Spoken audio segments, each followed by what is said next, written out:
And hello. Hold on a second. I got the wrong. There we go. And now we just kind of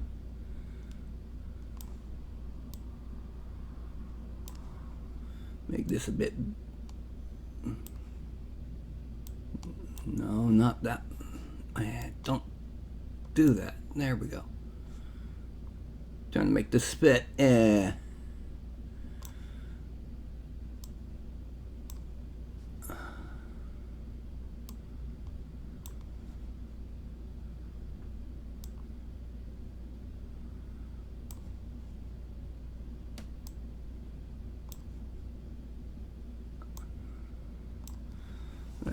Oh, meanwhile, as you can tell by the little black snake here, I had someone jump in my lap right as I started trying to adjust that daggone thing. Is that what you're doing? Is that what you're going to do all day? Is it?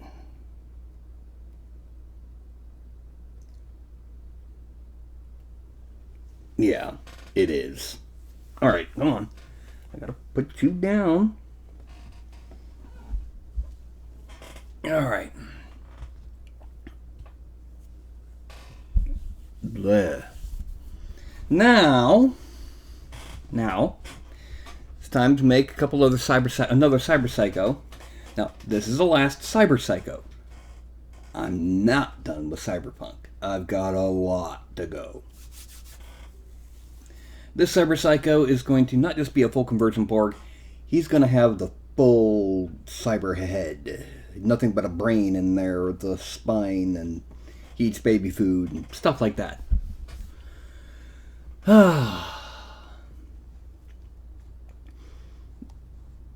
But give me just a second here. I've got to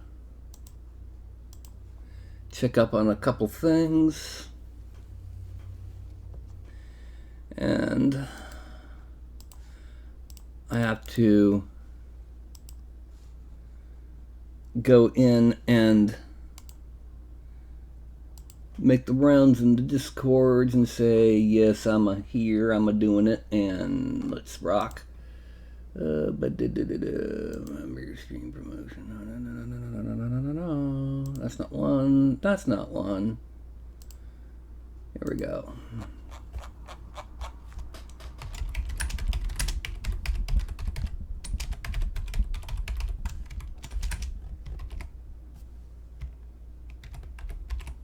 Bing.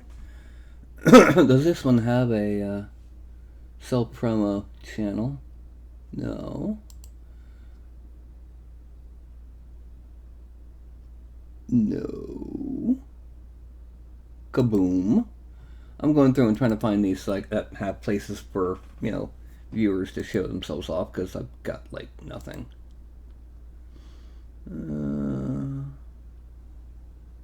Self-promotion, here we go.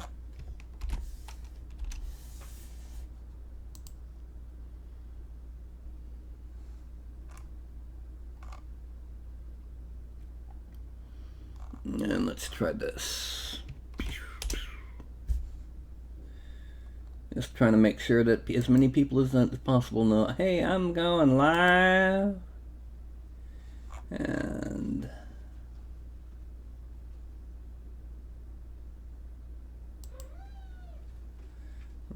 I just heard one of my kitties mew, all so quietly.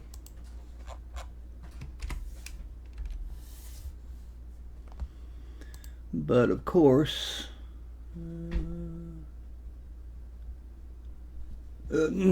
no, buddy. Pop down. Not now. Self-promotion, posters, links here. And there's one over here. Yeah. Okay, that should be enough to at least get me some attention. Yeah. Okay. Be right back. Move it, Furball. Move. Good boy.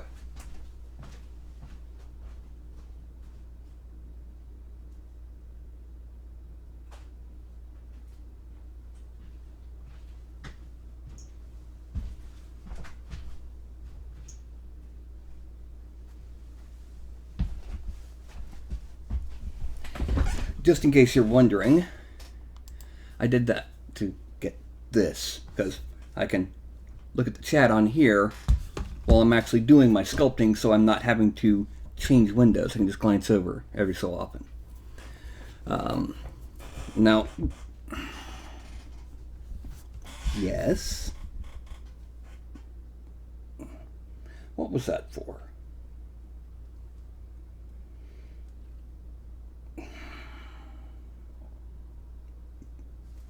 Sometimes my kitties are just too affectionate.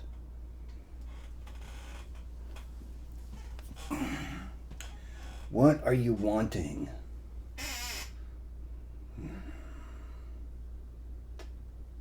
Yeah, there you go. You get a kiss on top of the head. What do you think about that? Yeah, you like that, don't you? Yeah, you like that, don't you? Well, I'm gonna have to put you down on the floor again. You understand? I'm gonna put you down on the floor. Right?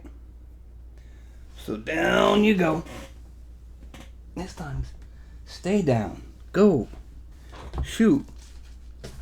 Because I'm getting ready to get to work. Okay, now,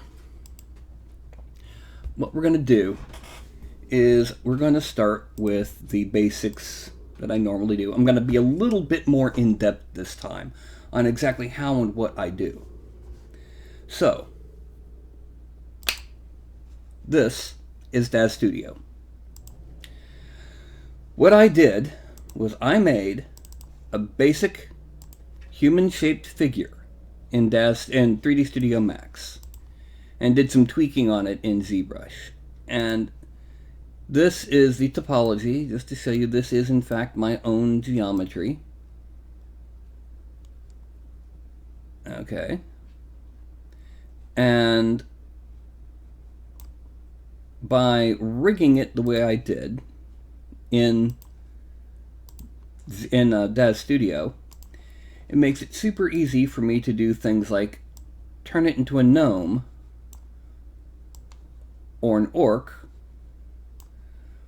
or an ogre with the turn of a single dial, or even make it a half ogre by turning it halfway, making it a half orc by turning it halfway. And then it's just a matter of posing it, adding props, and adding some other base geometry. And hello, Trader Legions! Anyway, just taking this and then adding additional base geometry, posing it, and then I load it into ZBrush. Now, this is going to be a full-on cyber psycho. So he's going to have ripper blades on his left hand and a big gun in his right. So we go to props, cyberpunk. Okay. Hand razors, left hand. And then let's make it...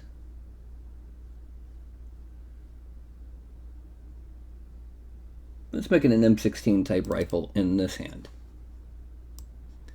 You'll see that the hand actually went and posed the way it should be for holding this weapon.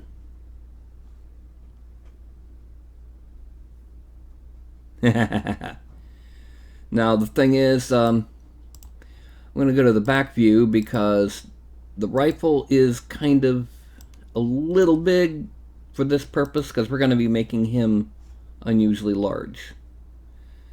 So we go to the joint editor tool and we grab this green one and we're going to move it to the center of the hand. We're going to go to the right view. We're going to make sure that it's right there. Now the reason we put it there, let me go ahead and go back to the normal, is so that as we shrink it, it doesn't change the position of the hand on the handle. Yeah, Psycho Squad. Now we're going to take this guy, we're going to make him a little bit bigger than most people. And by bigger, I don't necessarily mean more muscular. I mean he's going to be tall. let's see. Instead of 6 foot, 6'6" would be 110%. Or 6.5. It'd be. All right, let's see what 7 foot tall would do. Calculator. 7 divided by 6. 1.16. Okay, so 1.2 times 6. That'd be 7.2. So minus 7 times 12. So a little over 72.5. So we actually want to make them 125% scale.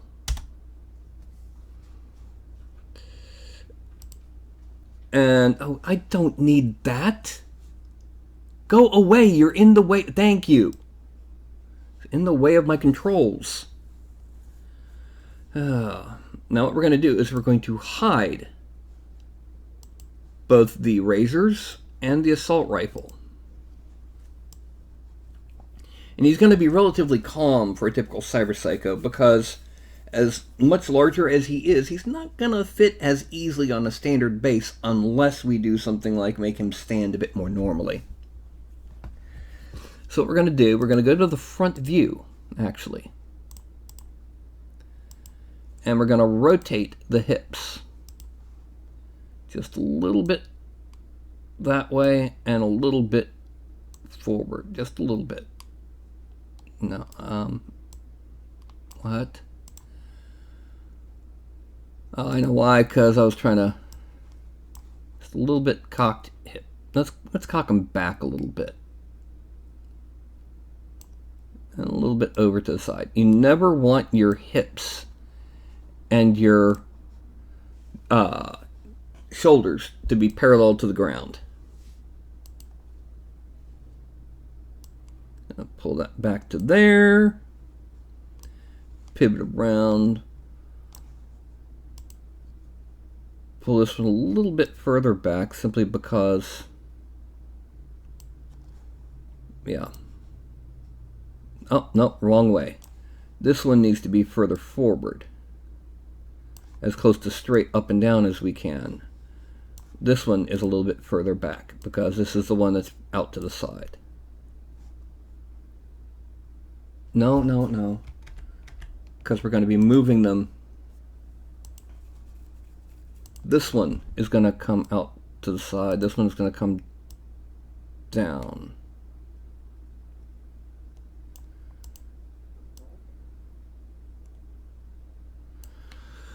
The next thing we're going to do is we're going to add on boots. Because he may not be wearing boots per se, but he will have something that doesn't look like bare human feet. Now we're going to rotate that way, and we're going to bend the arm just so that when I hit Control D, it drops us to this foot on the ground. Now we're going to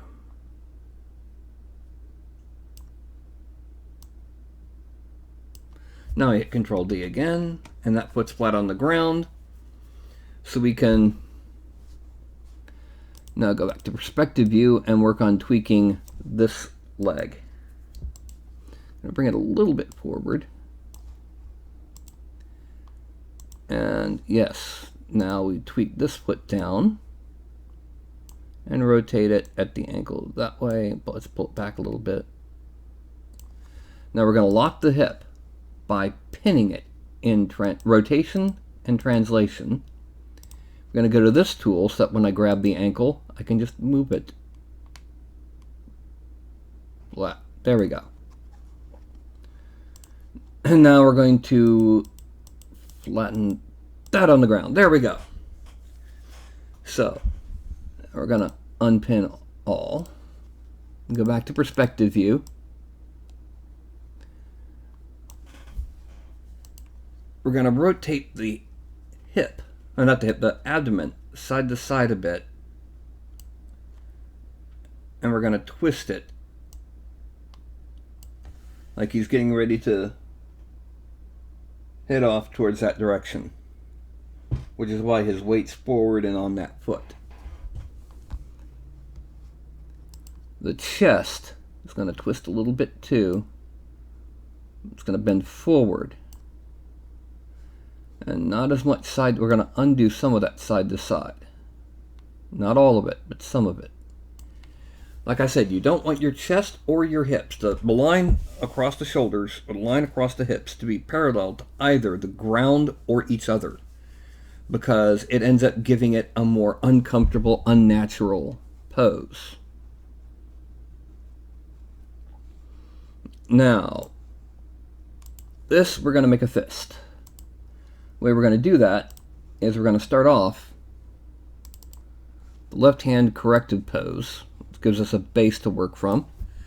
And then we're going to take the hand and expand from selection so this hole opens up. We're going to select every part of the hand, of the fingers rather. Click on all over here.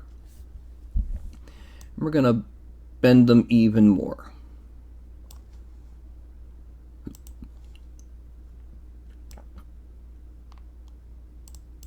And then we have our fist. And what we're going to do is we're going to start posing this from the various parts of the arm. The collarbone controls movement in this direction. You can't shrug without moving your collarbones. It also allows you to reach, when you're stretching your chest, it moves. When you're reaching across yourself, it moves. A lot of people forget about that and move everything from the shoulder. That arm is going to be back, and it's going to be rotated back a little bit, and it's going to be down a little bit. This is just simply going to come down and back, and the arm is going to bend just a bit to make it a bit more relaxed. And we're also going to bend it this way and down. Okay, that might be a bit too much.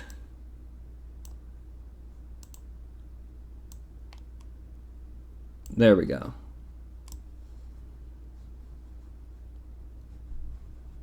Now we're going to rotate at the upper arm and at the collar here.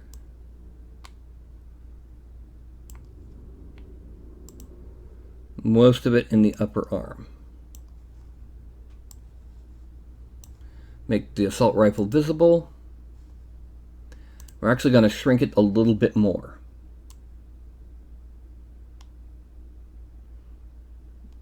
Because we want that to rest in the bicep.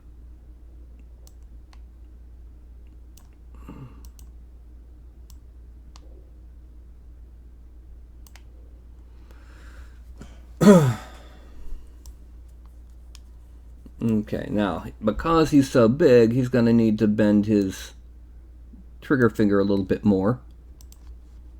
Just a little bit.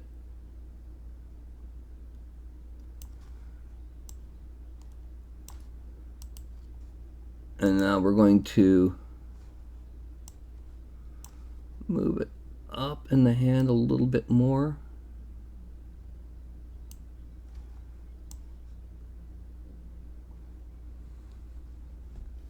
Yeah, and we're going to unbend that. We're going to bend forward the wrist. First we're going to twist it that way. We're going to bend it about like that, and then we're going to bend it like that. We're going to unbend the arm.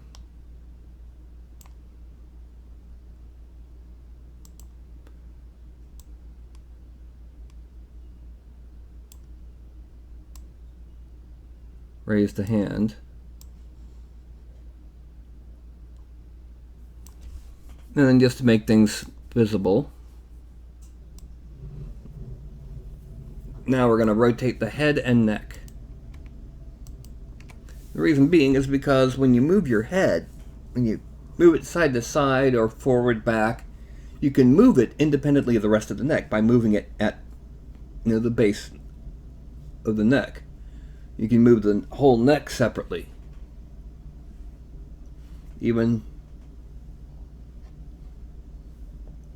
But you can't twist just your head without twisting your neck as well.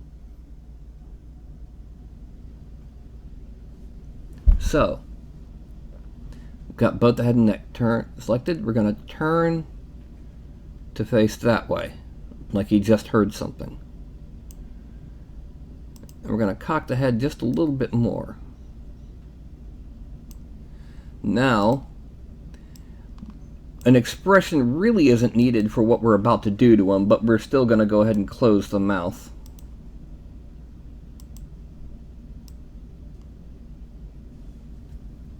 And here we have what will be a cyber psycho. Now, before we export it, we hide the rifle, the razors, and the boots. The reason we do this is because, actually, let's go ahead and play with the muscularity of him. First of all, let's go ahead and pop those cybernetic arms up all the way. No, let's give this guy unique cybernetic arms, but we're going to pop his muscularity up. He's not huge, he's not totally cut, but he's bigger than normal.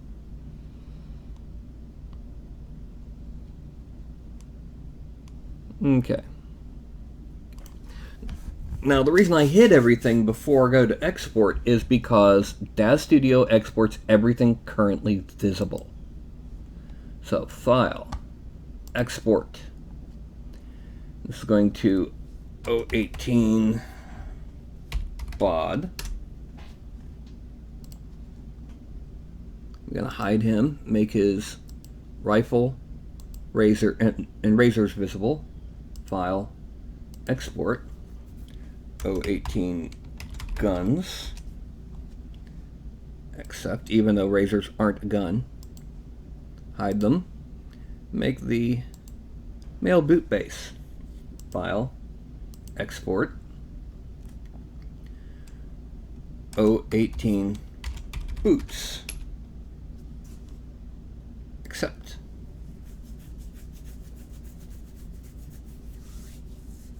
Now, we go over to ZBrush. And we start off by simply importing from Cyber War Figures Cyborg 018 BOD.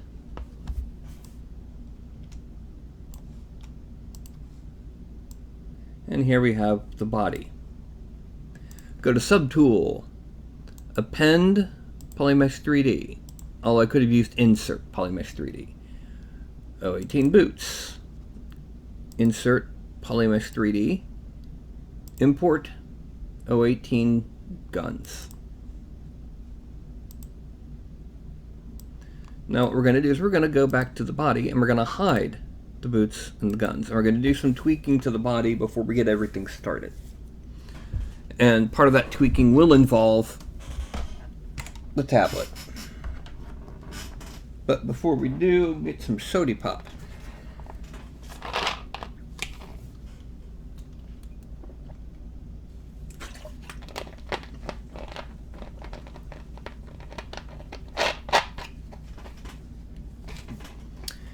Actually, I just realized something. Let me pop here and here real quick.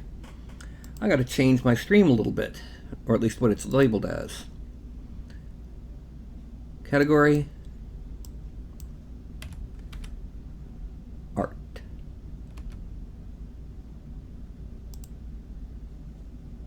Okay, there we go. And now we go back to ZBrush. Now, one of the things that we're going to do is we're going to change the head. And the way we're going to do this is I have a default skull that I've made. I know that doesn't sound right, but where did I put it? Is it in Insert Bones or Insert in here?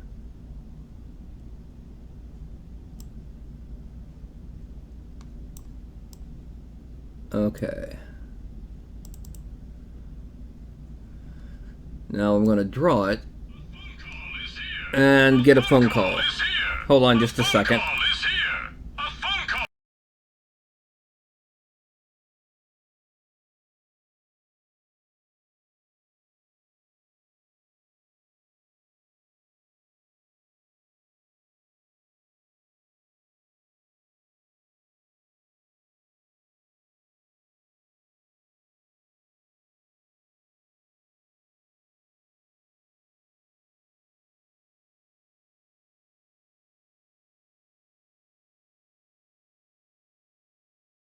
Sorry about that.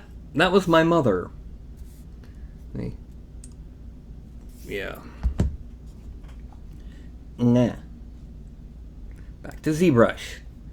And what we're going to do is we're now going to move this. First of all, we're going to rotate it so it's roughly the same rotation as the head.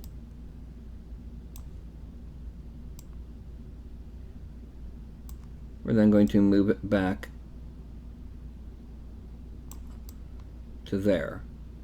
We need to kind of rotate it a little bit, move it that way, move it up. Let's scale it down this way. Now the reason I'm doing all this is because this will replace part of the head. First though, I go back to draw and I go to the clay brush, and we're going to go and just very gently, by turning it down, we're going to kind of mush it around a bit.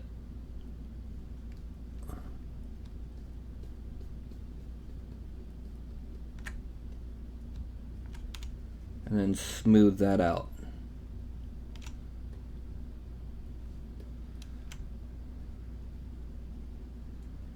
The reason being is because this guy's going to have a Terminator-like head. And now that we've blended that into place,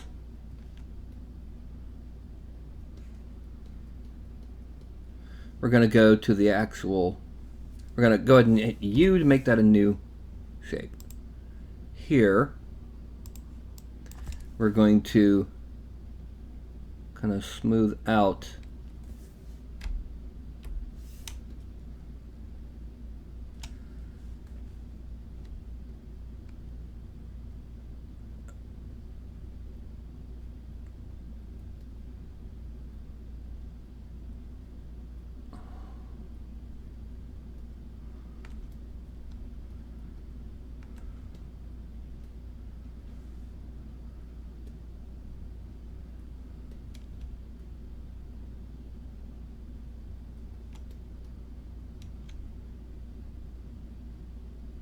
there we go. And then we're going to turn it. Let's go ahead and erase the ears.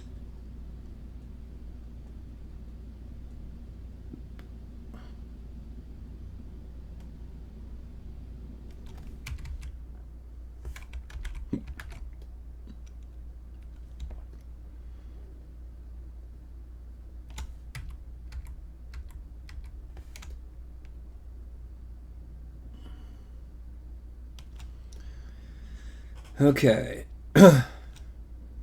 Now we're going to merge down. Actually, no. Let's go ahead.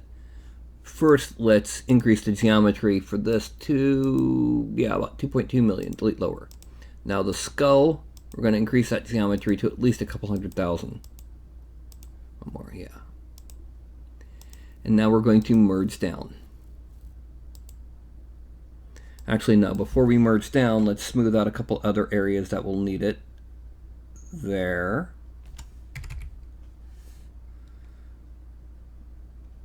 We need to kind of pull that up and then smooth it out, because that one knuckle just always does that. I need to fix that knuckle.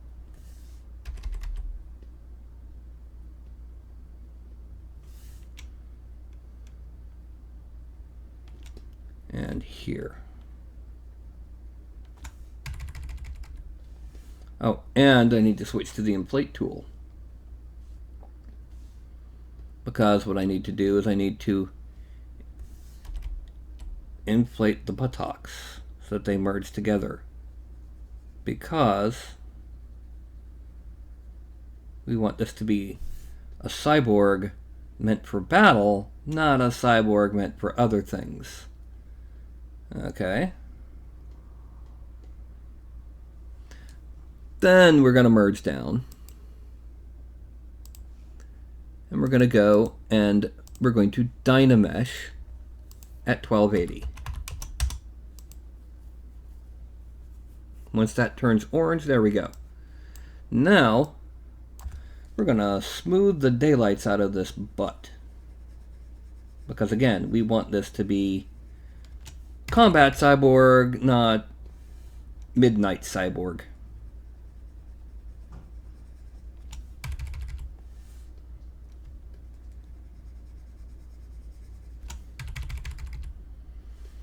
I'm gonna do a little bit more tweaking in some of these spots. And now we're going to blend the skull into the rest of the head.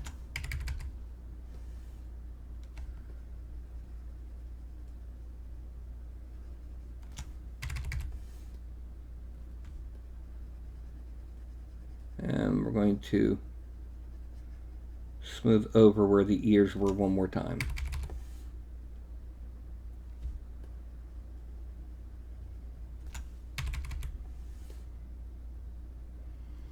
Okay. Now we're going to slash, and we are basically going to first of all deepen. Well, let's make this. Actually, this would be best done with Daz Standard. And we are going to deepen this part here.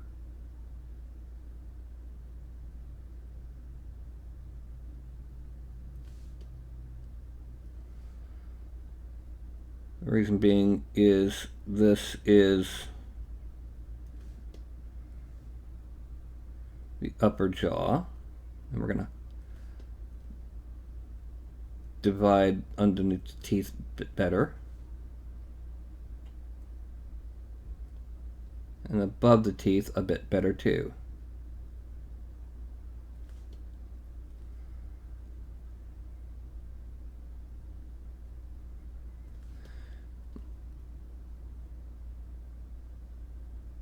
Then we're going to take the polish tool, make it a little bit bigger, Z sub, and increase the intensity. And we're basically going to flatten the front of each of these teeth to kind of make it a bit more unnatural. More like pegs than teeth.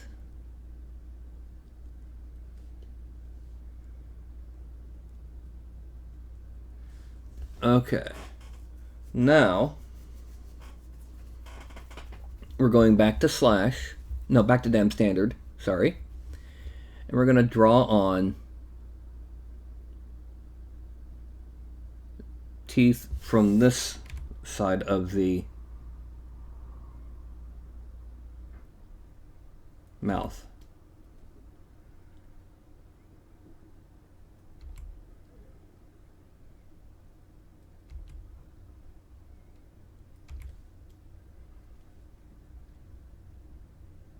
Any teeth on a cyborg like this would not be for eating, but rather for intimidation. Now go back to polish and shrink it down a little bit. Polish the front, polish the front, polish the front.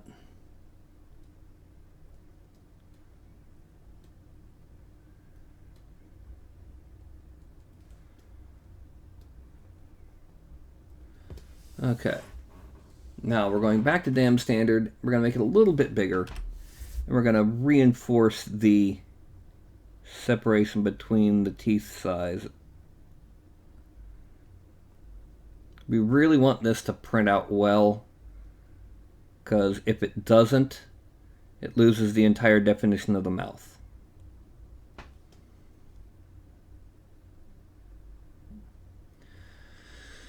Okay, now we're going to increase the intensity even more. And we're going to go straight up this way, over, and down to the jaw.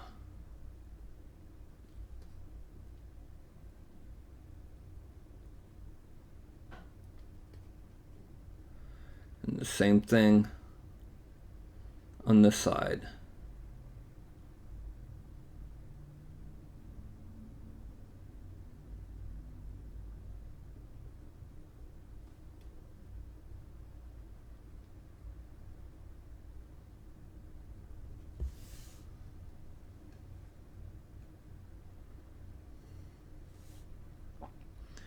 We're then going to define that line. Actually, we need to make that a slash because we need to define the line, which means we need it to be where we want it, not where it currently is.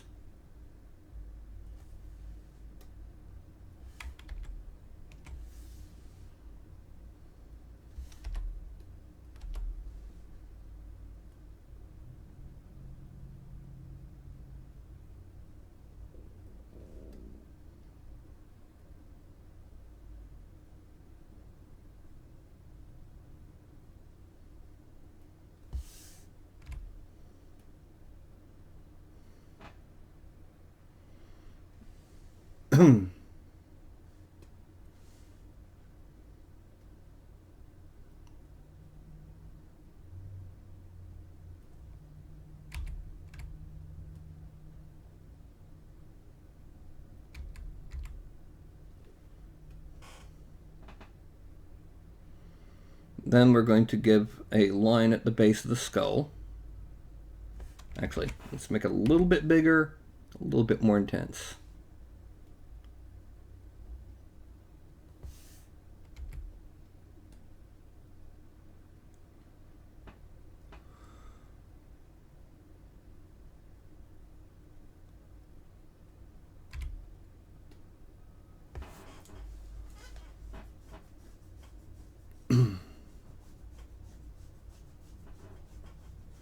Now we're going to use the move tool for a lot of shaping here. Don't do that. Okay, make it bigger. This is general form shaping, like grabbing here and coming out.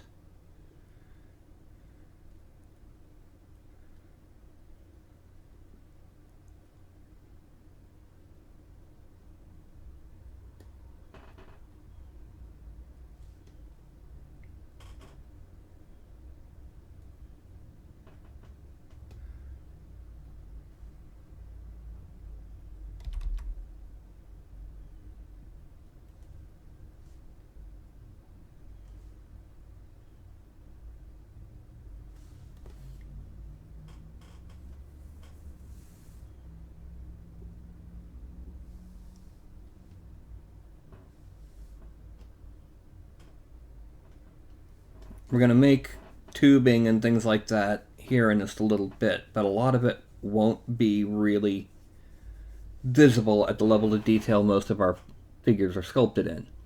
Now we're going to go to inflation, and we are going to inflate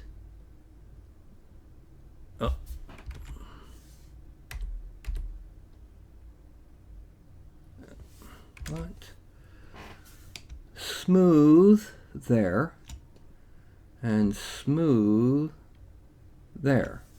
Okay.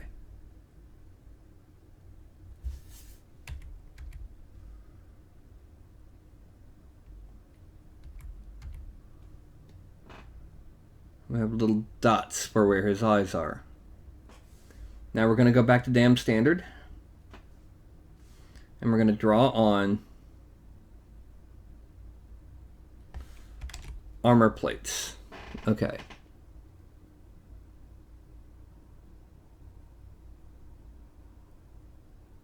There. There.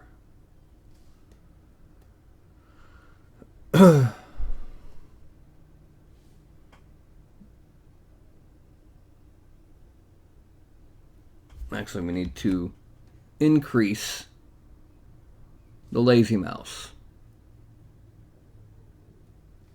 because we want more of an even curve to this, not as organic.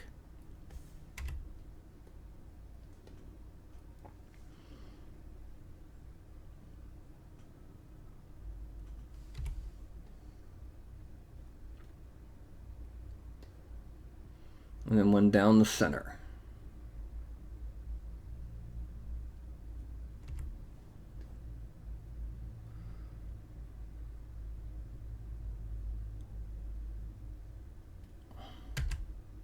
There we go.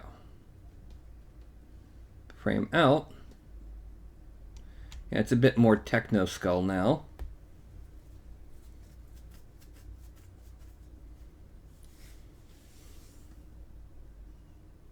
And now we're just going to add some things to make it look a bit more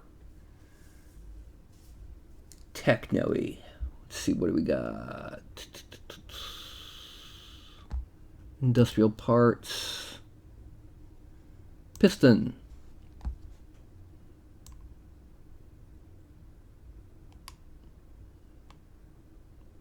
One there.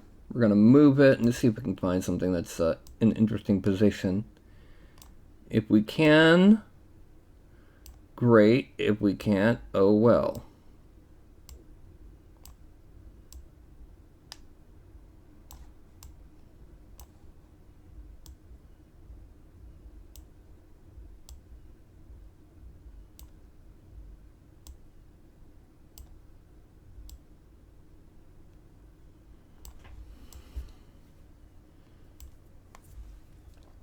Okay, now we're going to hit U to separate that into a different part. We're going to do one over here.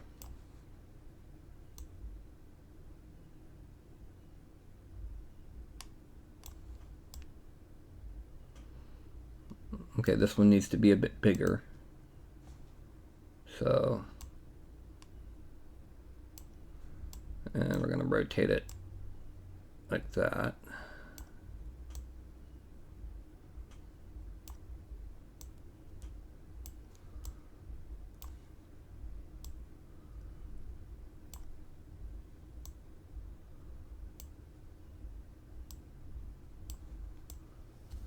There we go. Also going to hit U to separate that. And now we go to Subtool. We're going to merge both of those pistons down. And then Geometry, subdivide it a few. 2, 3, 4. There we go. Then we're going to merge this down to that.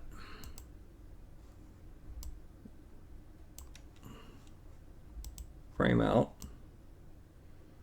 Yeah. Alright, that's the basic head done. This also means we don't need to worry about hair for this guy.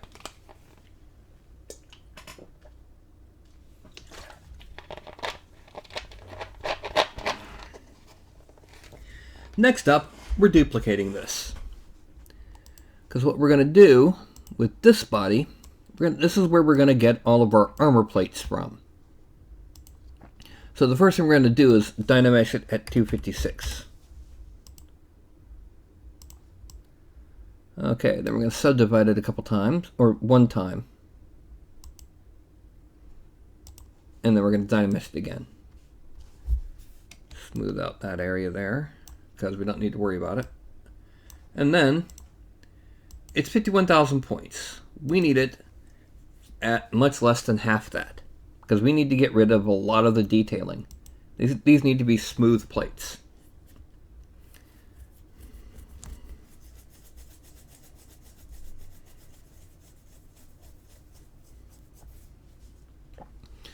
And that's at 25,000. Do it once more.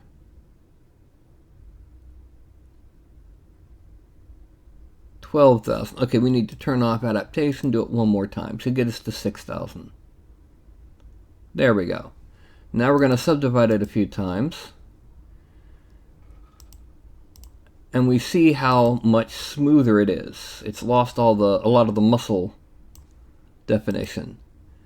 But when we make the other one visible, we also notice that it's lost a lot of volume. We need to make that volume up by going to deformation, going down to inflate, and then just one point at a time, work up until it's, yeah, right about there.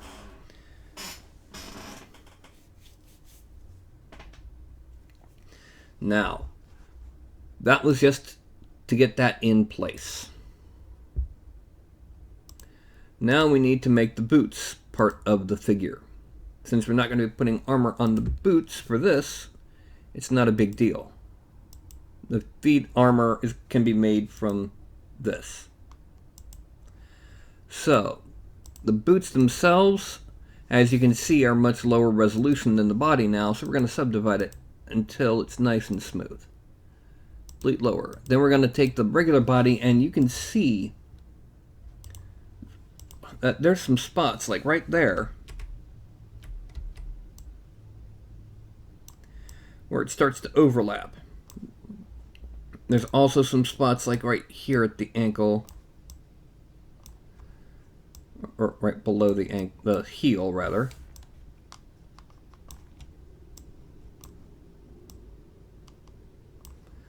Okay.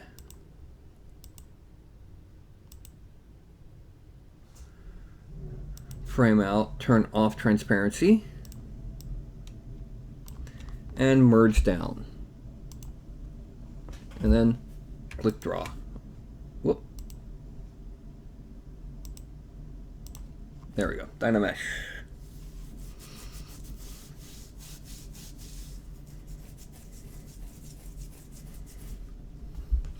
So we're going to zoom in and we're going to smooth out that seam.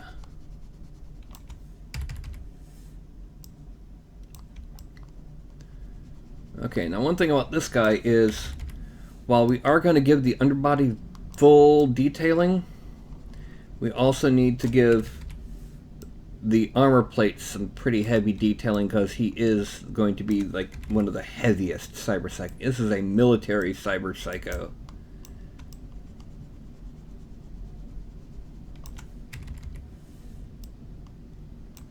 So,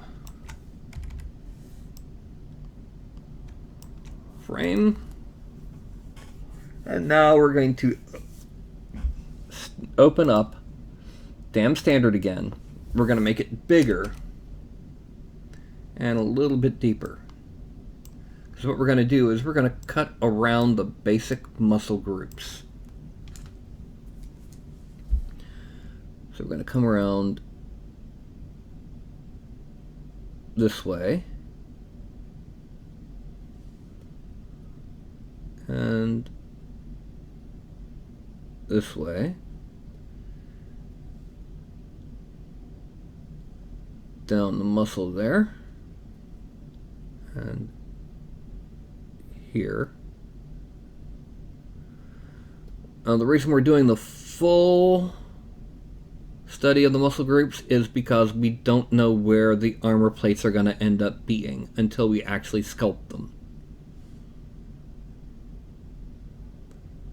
And so giving them a, doing the full value of the muscle might take a little bit longer, but it's better for what we need it to do. And now we're going to come down here, and we've got that muscle. The deltoid is made up of 3 parts. We're going to make all 3 parts. Well, 3 primary parts, I should say. We're not worried about all the individual components of each muscle, just the ones that are most commonly seen from an artist standpoint.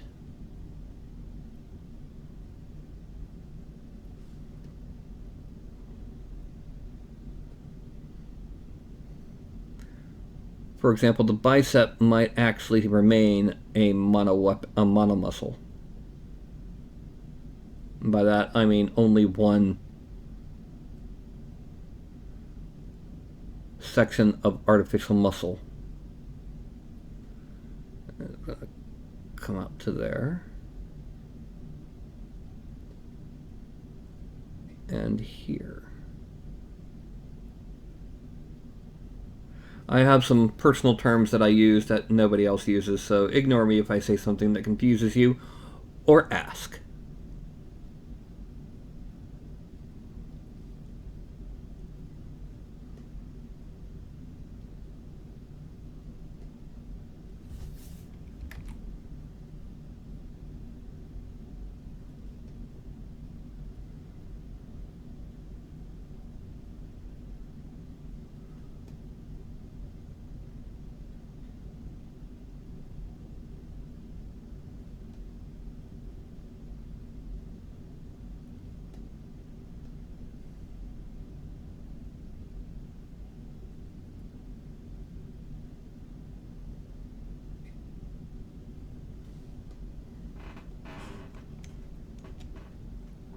Okay.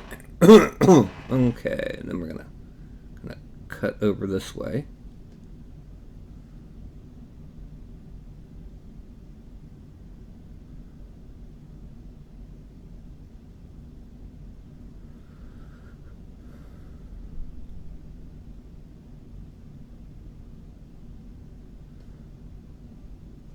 So, I currently have, let's bring this to there. Currently have one of the songs from Epic Rap Battles of History stuck in my brain. Okay, now we're going to come from here.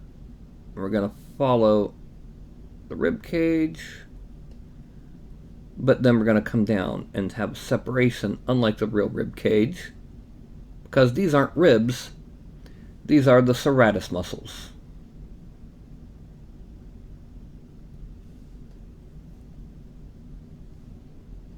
Okay. And then we're going to come around there, where the abdominals are.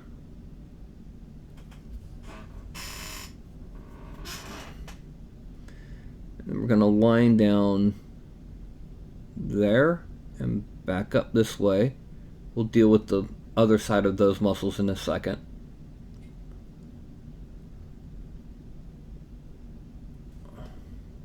Because now it's time for the back muscles.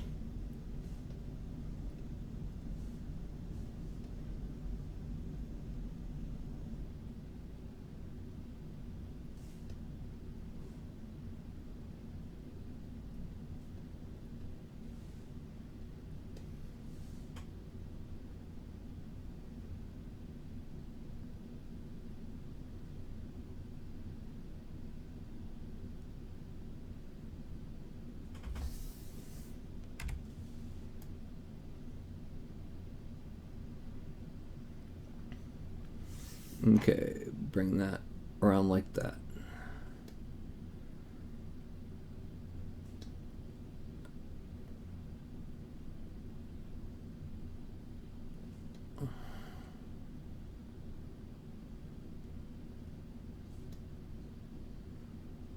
Alright, let's hide the upper arm and forearm just so I can see what I'm doing here a little bit better.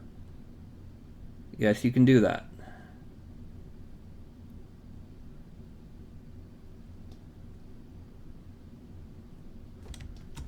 And make them visible again.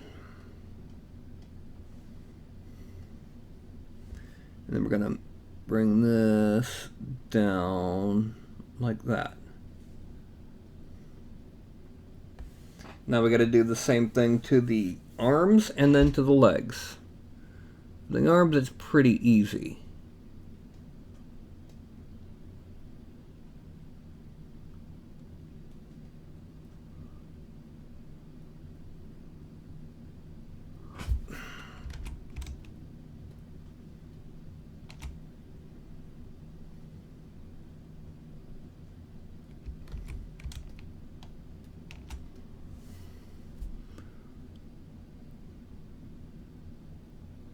Sorry about that. It's just a weirdness happens when it gets too close to another part of the mesh.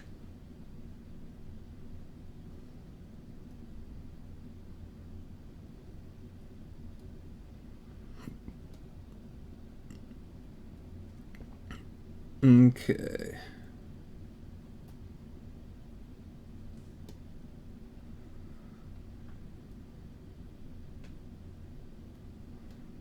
How's that? And we're going to kind of bring this down to there. Most of the forearm will be covered in a bracer, but we want to make sure that at least half of the forearm has this musculature delineated. We're also going to have an elbow plate back here that will cover up a lot of that. Okay. Now here.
Okay. That's the upper body main muscle groups delineated. It's taken a while, I know, and I'm sorry. But now we've got to do the legs. Once we do the thighs, because we're not going to worry too much about the calves. We start off... Oh, it's going too far. Sometimes it'll go too far over because I don't have the tablet situated right in my lap. And that one time I had it too high up on the screen. Let's go from this side.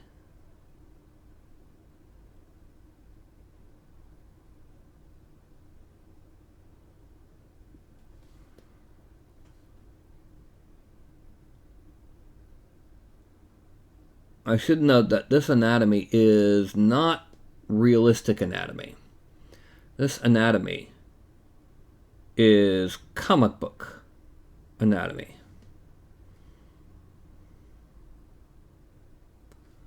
Once again, we're not going to go too deep into the actual calf because he's going to have armor boots.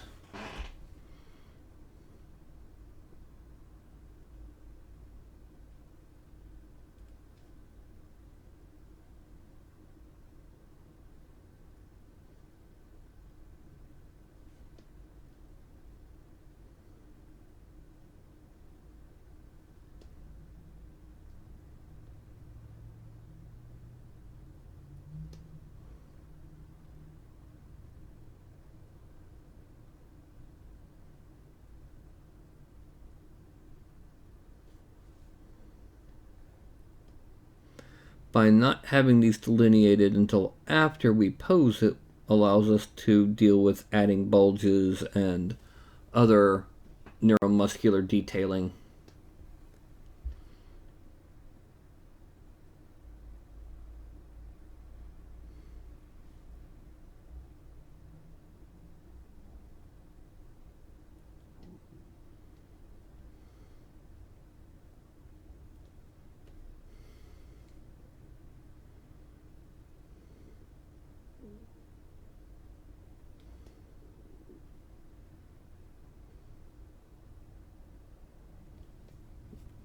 Okay, that's pretty much all we needed for that. That's the major groups. Now we need to add in striations. But before we do, I'm going to get a little bit of this and a little bit of soda because my throat's dry.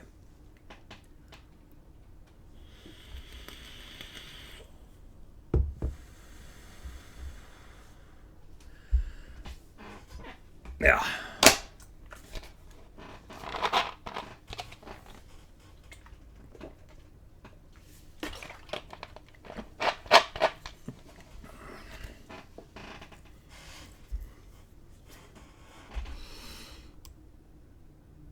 Now what we do, make this just a little bit smaller. That's a big chunk smaller. Make it less intense. Because this is going to be just minor striations. Representing pretty much the individual cords of muscle for each plate. Now this is the ends of those muscle cords. We're going to divide it by half this way. Actually, that's all way too light. From 37. There we go.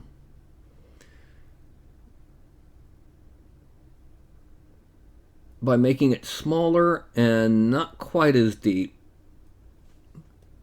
we're able to show that it's without breaking the connectivity of these fibers, so to speak. I realize I just rambled there. Didn't exactly say what I meant to say, but it happens. Alright, so first things first, down the middle.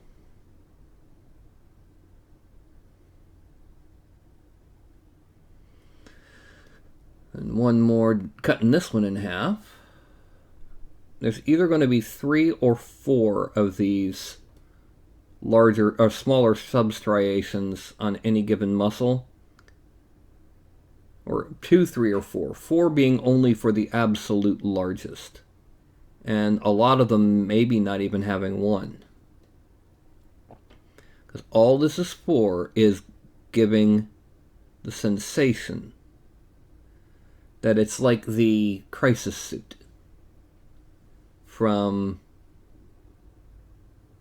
a Crisis. Not explicitly, but similar in nature. Now, on here, we're going to start off there, and there, and then we're going to bring it down that way, and bring it down that way. We're also going to add in one more slash this way. Gotta smooth that over. Okay, we have divided that one into thirds, so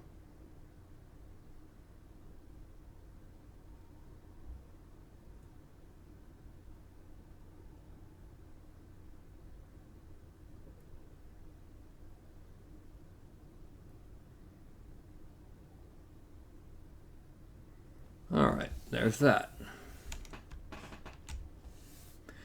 We're going to divide off that and give us our mounting points. We're going to add on our mounting points here. We're only going to go 1 down each side of the abdominals.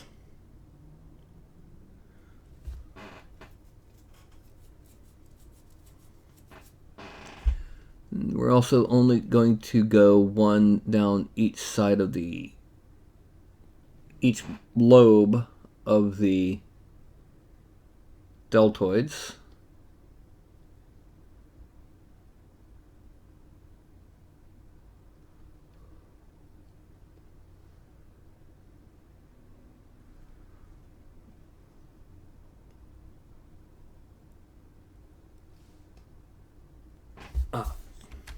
Okay.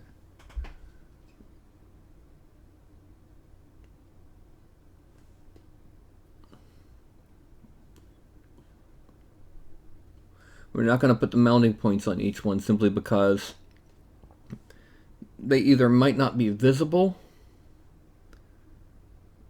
or the attachment points are underneath other muscles. Now we're going to divide the shoulders up into 4. Again, we don't know if we're going to be covering these shoulders up the way that we would some other parts of the body, like we know we're going to cover the forearms and the calves. So, there, there, there. Don't need to add any more to the body, but we're going to add 2 on the side of the neck. And then we're going to work on the back.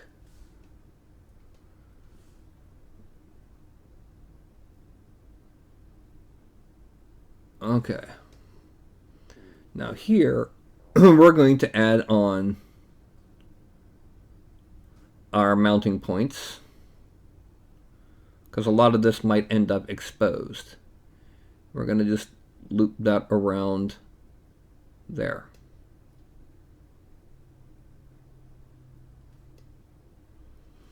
But this one's not going to go all the way around because it's being covered up by the arm reaching back. Then we're going to come around that way and that way. And then each of these will be given into thirds.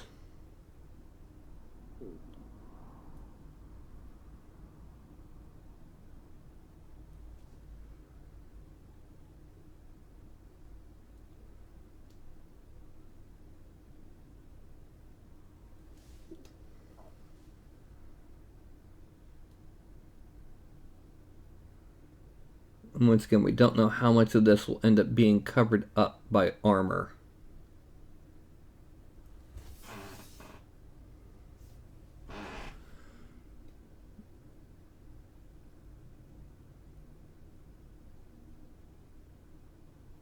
a lot of the lower torso neuromuscles will not be divided up.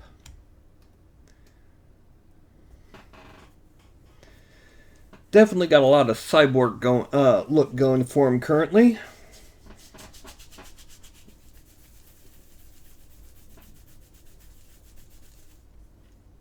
Okay, soda pop time.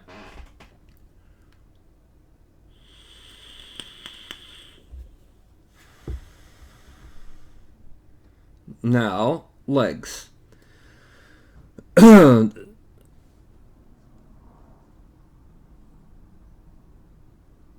This one's only going to have 2.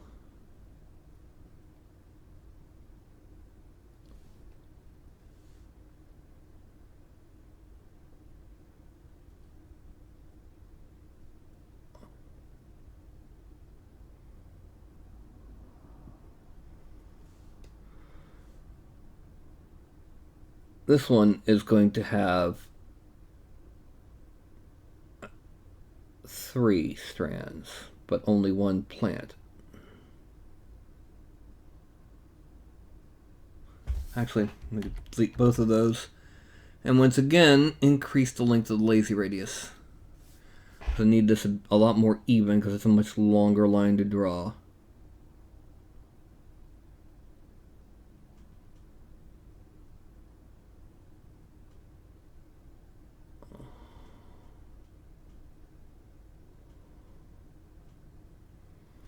Okay.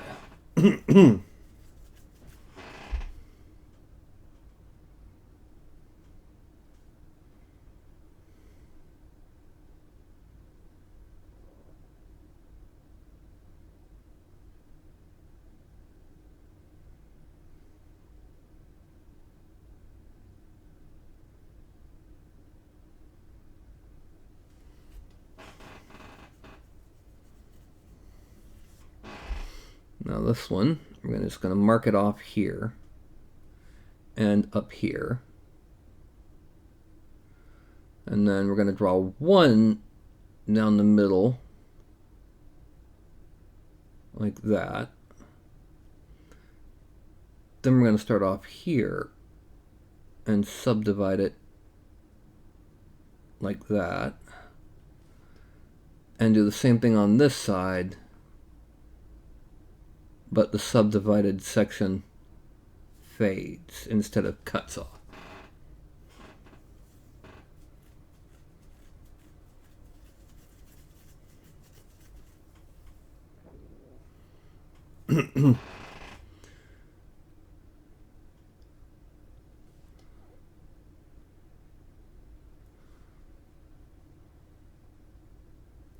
Okay, once again, we're going to cut there. We're going to cut how far down? Okay, about there.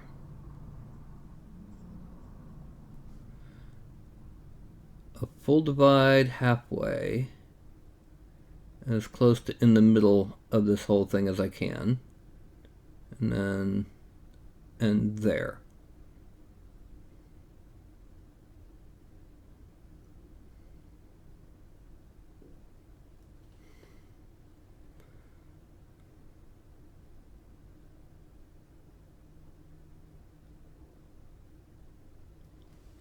Okay. Now we are not going to have striations on the butt muscles because the butt muscles will be covered up. We're gonna pull 1 down this side. Oh. And there. We're going to pull a connector across here and have 2 down this one.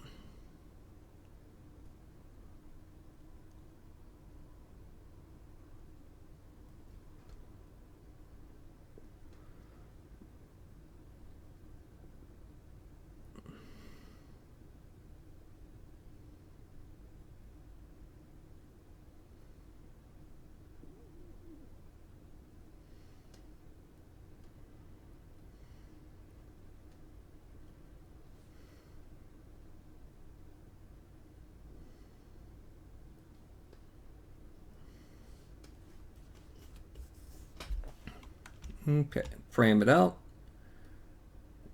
Yeah, Much better.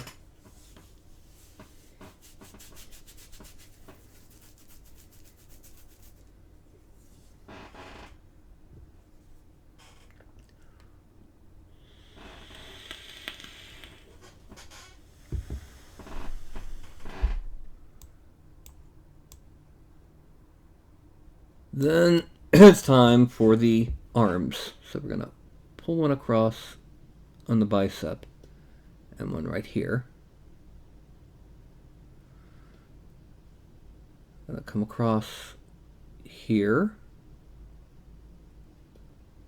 We're gonna come down and around this way. And one down that way. We're only going to do one for each of the tricep muscles.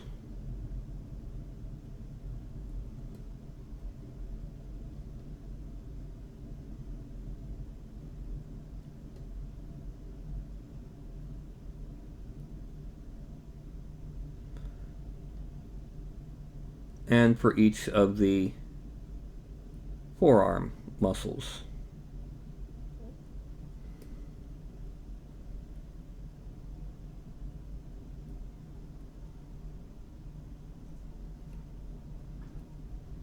And some of them not even that.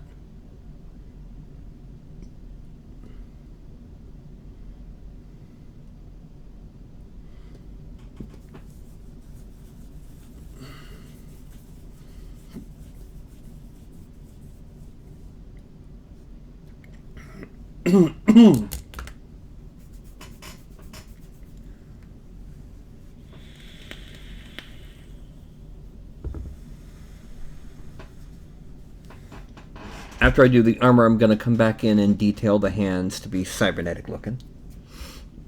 Okay, now we're going to zoom in on the other arm. One thing about ZBrush, let me smooth out the eyes a little. With ZBrush, wherever you last used your mouse is where the center point is now for rotation. So let's go ahead and mark that off. That's the baseline there, and the other end is hidden. But we're going to bring this across like that. We're going to dig across like that. And another one, we're going to bring this up like that. Now once again, we're going to come up with this. We are going to add one that kind of separates it there. And then one here. No.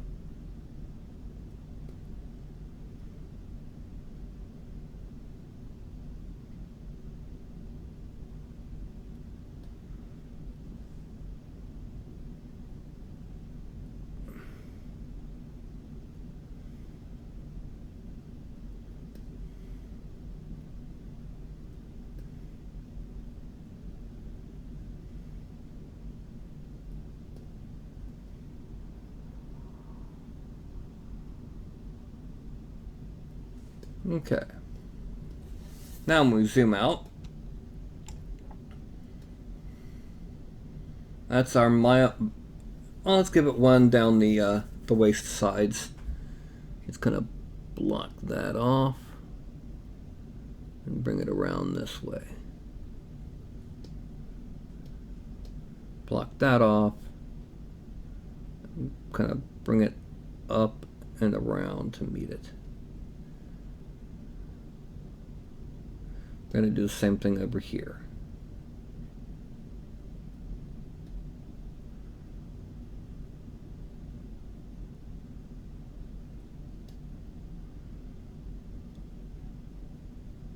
Now, all of that detailing we just did, we're going to be covering a good bit of it up.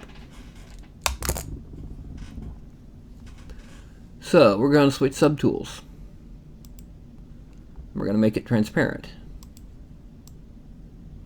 Now, the first thing we're going to make is the chest piece. Oh.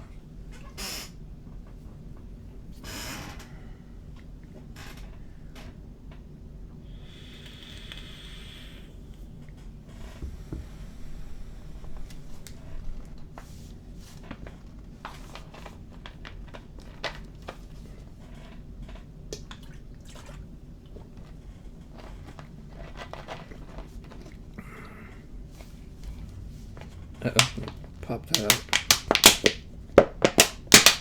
There. Sorry about the clicky clacky. Alright, now, chest armor we're going to try and make it kind of resemble a flak jacket, complete with pouches. So, it's not going to be flak, obviously, it's going to be plate, but why not give our military grade cyborg a full... Now, in order to do this, we're going to go back to the standard brush and we're going to shrink it a whole lot. Now I'm going to hit Control, reduce the focal shift, turn on lazy mouse. And what that does is when I hit Control, instead of warping like it's doing now, it draws. Obviously that's still too big. Now what that draw does, that allows me to mask off a part of the mesh. I'm going to go back in and extract that. I guess the first thing we're going to do is we're going to make our shoulder straps, which are going to be going in like that. Yes, in like that.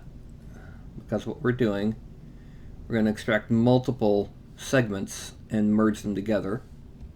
And this one extracts in like that.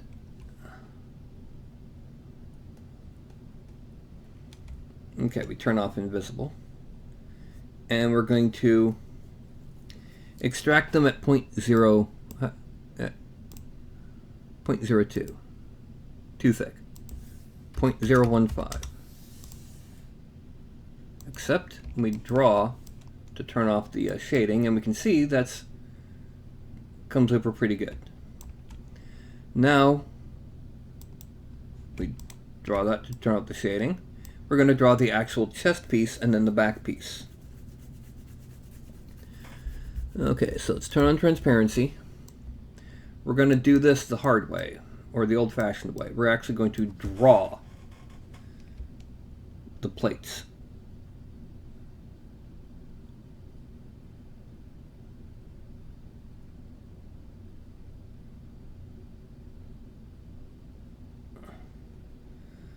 The thing is, we're going to make it a hard edge.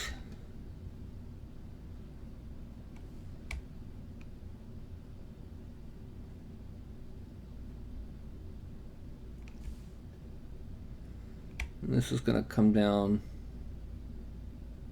to there.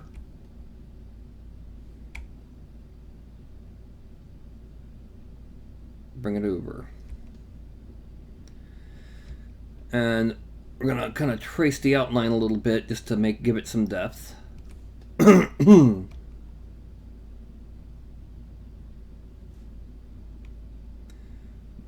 then we're going to be turning off the lazy mouse so I can fill this in pretty quickly, because it is a little bit slower drawing with lazy mouse on. Once I've got filled in, I'm going to be sharpening the upper edges.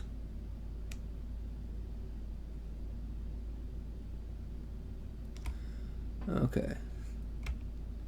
Turn lazy mouse off, and now I can just do that.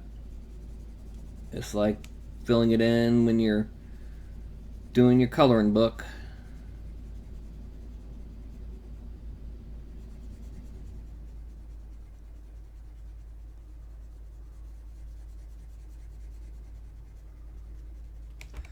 We need to make sure we got it all, and we missed a couple spots there. Okay. Now I'm going to turn it back on, and we're going to erase across the top here,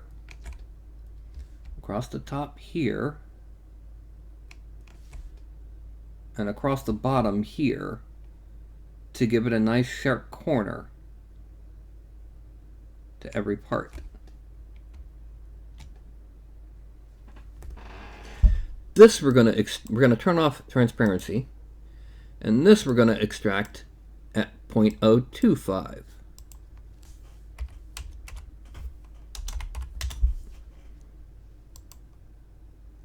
And we're going to accept, draw to get rid of that masking. And one thing we're going to do, we're going to go ahead with all of these parts. We're going to fill them with white so that when they're not selected, they're still white.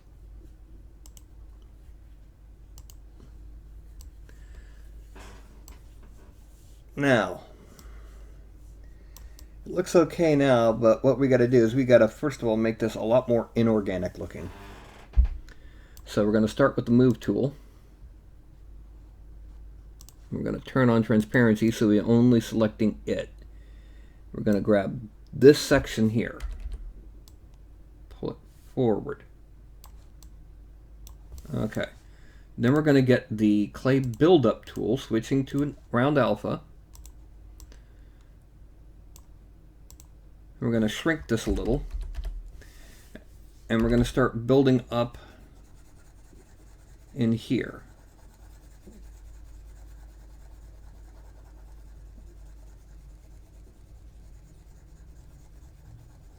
Then we're just going to smooth it all out over here.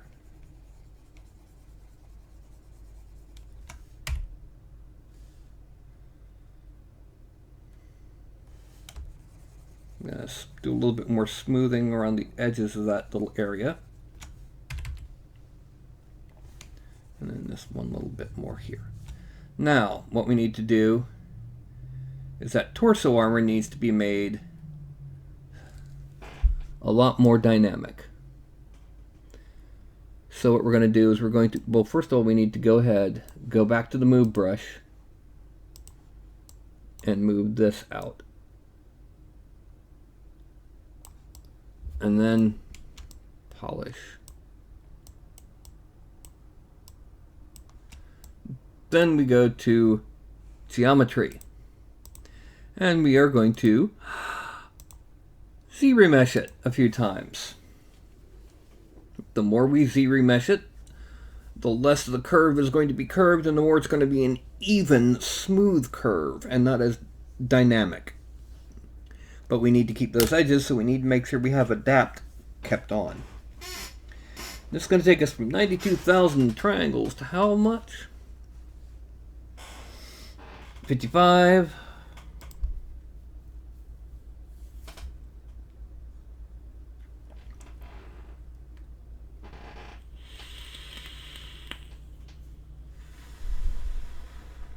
$33. Then we're gonna, after this one, we're gonna turn on the lines because we'll be able to see them easier. 19,000. Okay, this is the current topology. It's very, very smooth and organic, and we don't want that. We're gonna increase the adaptive size. Went back up to 24. Hit Z-remesher again.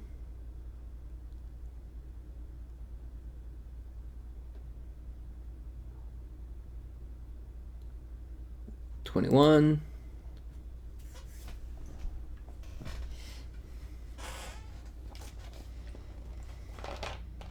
Still 21. So we're going to turn off half and make this target 1.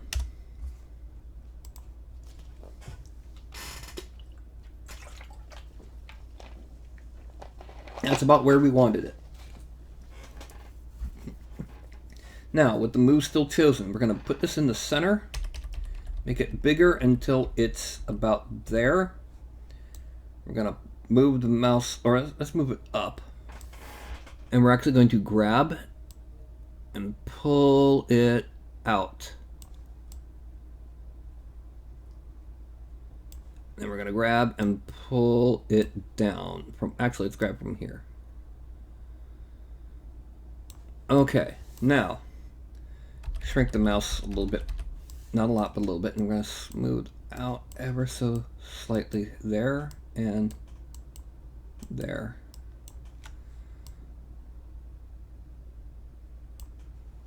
Okay, now we're going to go to polish. Make this a little bit bigger. And we're just going to kind of go underneath it a little bit.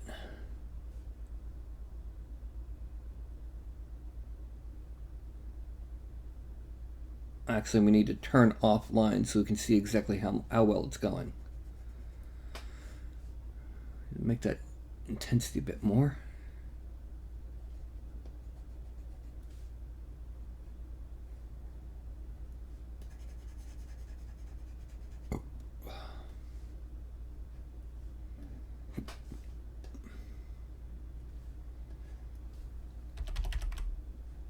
There we go.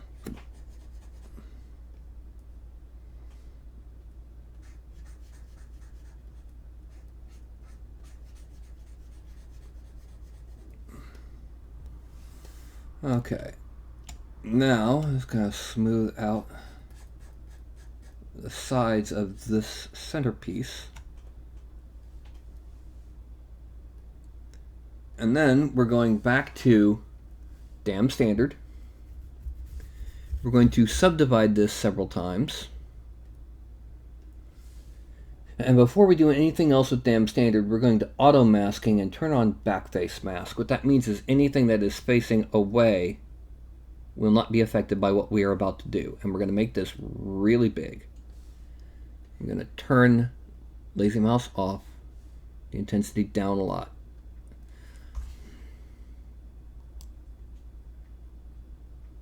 And we're going to first come on, whoa, add.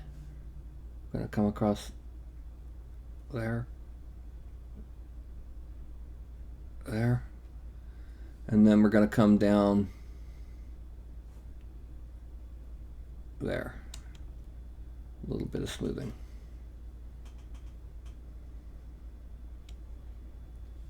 And we're going to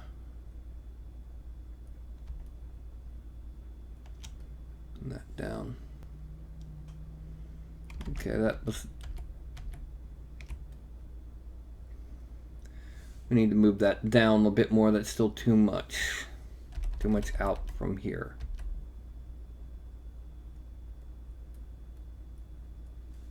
Yeah. Then let's go back to polish. Sub. Make it bigger.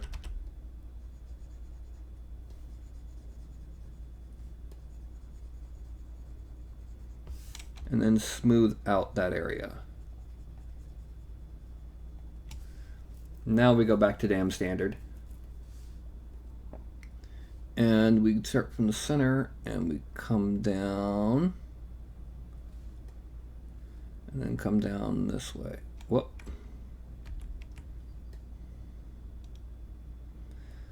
That's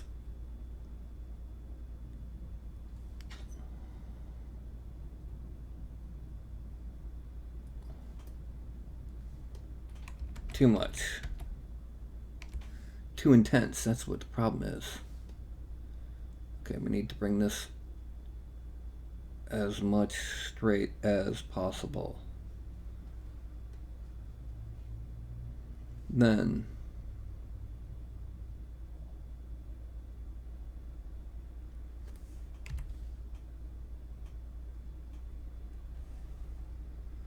okay, now we're going to go to sub, increase the intensity, draw size back down, and turn lazy mouse back on. We're actually going to draw, well, first let's smooth that. We are now going to Dynamesh it again. We're going to Dynamesh it rather at 768, then subdivide it. Let's make it 2 more points. We are going to draw out where our panel lines are. And from that, that's way too weak. Let's bring that back up to about 32. Yeah, that's good. Bring that down. We're still going to have our panel lines down the middle of this ridge.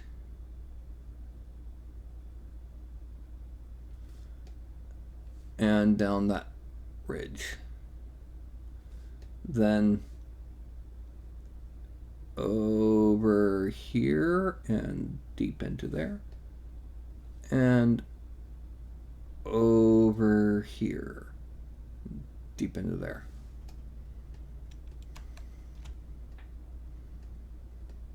Yeah, it looks a lot more techy now. And hello, random player is reborn. We're making ourselves a cyborg here. I need to go ahead and grab the move tool and make it a little bit bigger. And I need to grab here and move forward a bit. Yeah. And then kind of in. Yep. He also has what will be, now this is going to be 3D printable as a tabletop miniature for Shadowrun, Cyberpunk, or any other, you know, might be your full conversion board for Rifts, I don't know. And we got a dent over here we're going to fix. Go back to, let's say the damn standard brush. No, this is ZBrush. And hello, iForce.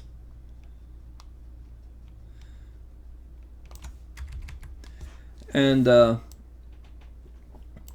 what we're doing now is we're putting armor over the fake muscle.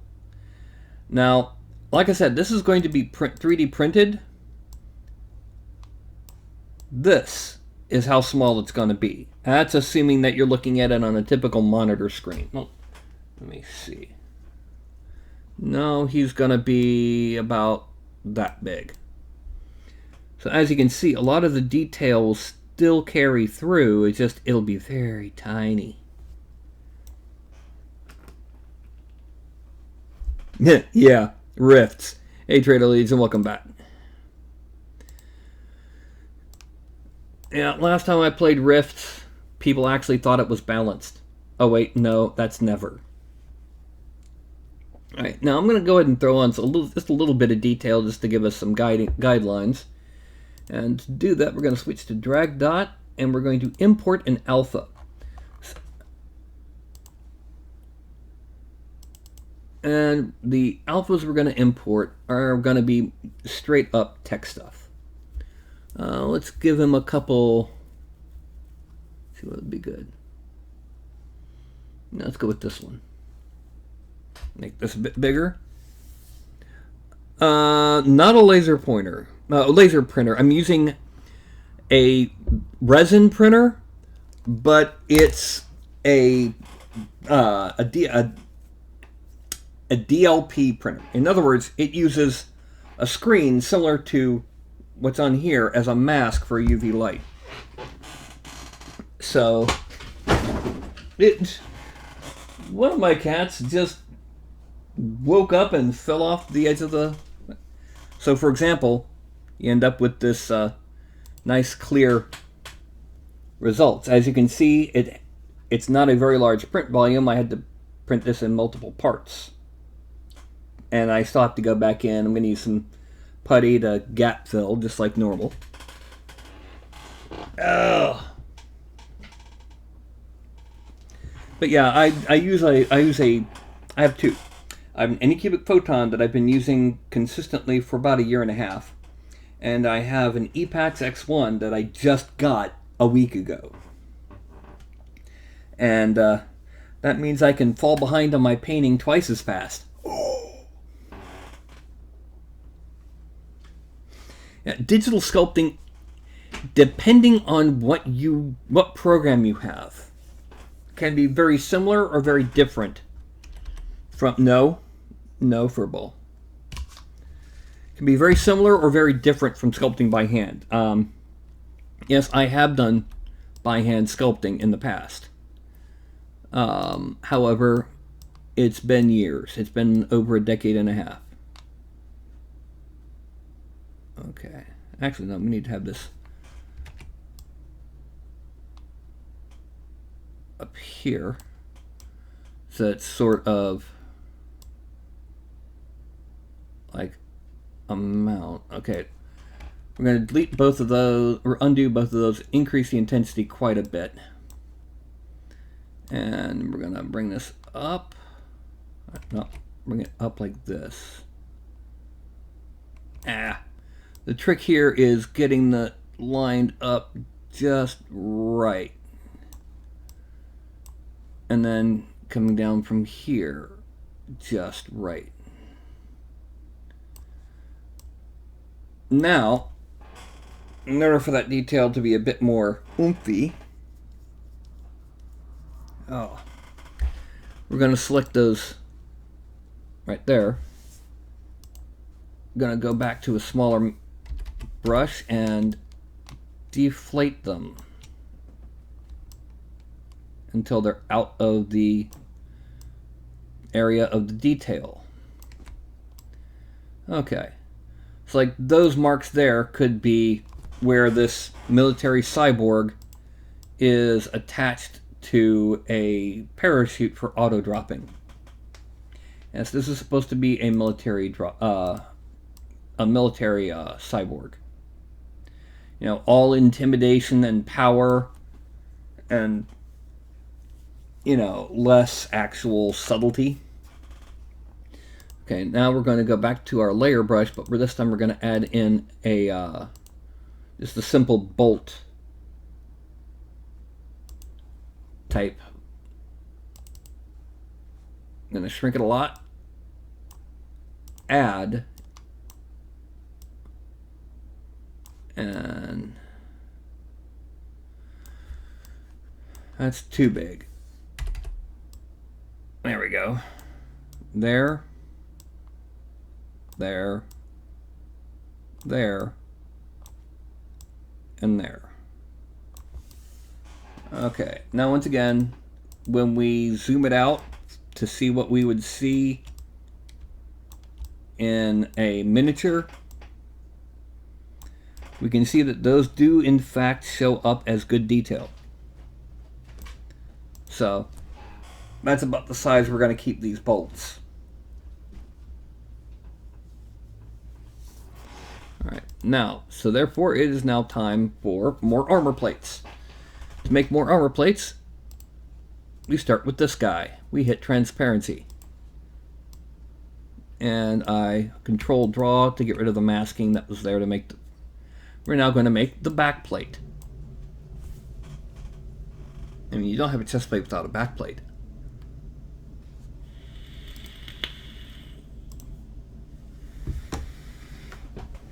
And to do that, I'm using a small brush, and the mask is at focal shift -100 with a mouse, with a lazy mouse on. Okay, now the back plate is going to be more just heavy armor, so it's going to be a little bit less full detail. Oh my god.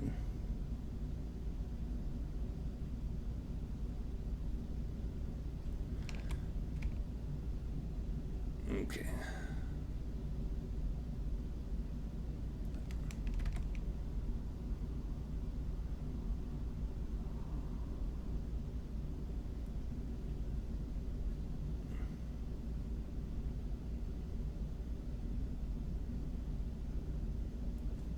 And as before, I'm going to trace the outer rim a couple times, and then I'm going to turn off lazy mouse so I can fill it in faster, like doing a coloring book. Actually, this needs to come out a little bit like that.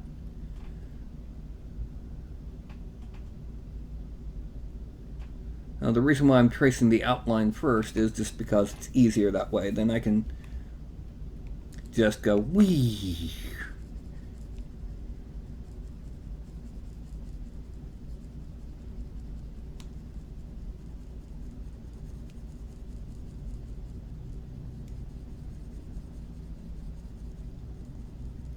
Now, this needs to come down to there. Now I need to turn it back on so I can erase the ends of each of these sections to get a nice sharp, crisp edge. If you sculpt it by hand, it's like putting on a layer. It's like putting on a layer of clay and then trimming it to get a nice sharp layer for your armor plate. Clay or putty, whichever you sculpt in. Okay, and there we have a nice sharp edged plate. We go down, let's go ahead and turn off transparency. We're going to extract this. And we have the plate. Accept, draw, and we're going to delete it because down here doesn't look right. Delete.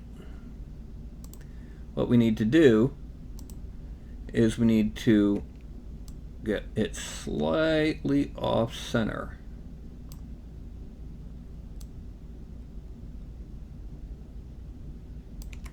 Now, extract.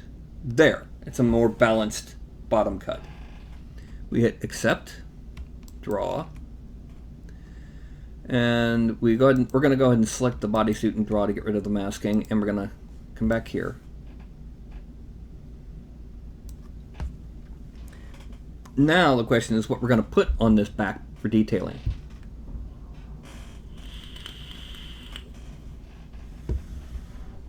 I think it's pretty clear we're going to add in some layer lines, some panel lines, but let's go ahead and build up the back a bit first. Let's make the center of the back. Let's make it as flat as possible. I don't care if it makes them hunched back. And oh, too much because I hit the edge.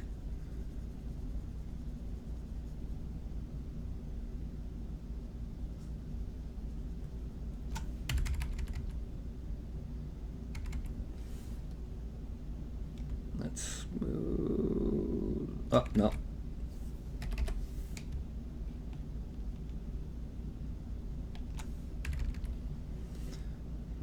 And we're going to move it a little bit there just to kind of get rid of that curve to it.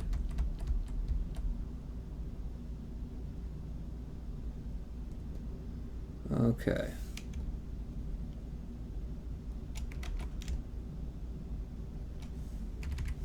And we're going to smooth out down here. Oh. Okay, now we're going to go ahead and ZBrush again.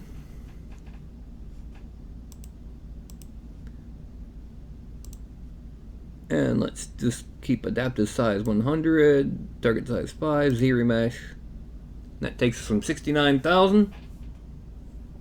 Oh, well, happy birthday, Random Player is Reborn. Does that mean you were reborn today or were born today?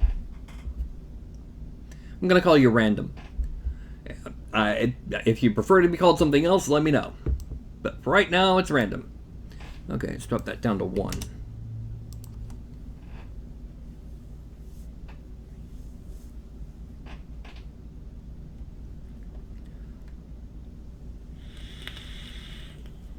Okay, shrinking this. And smooth in here. Basically, we're trying to flatten this out, make this as more like a piece of metal that's been shaped, or a piece of fiberglass paneling, you know, like on a really old boat.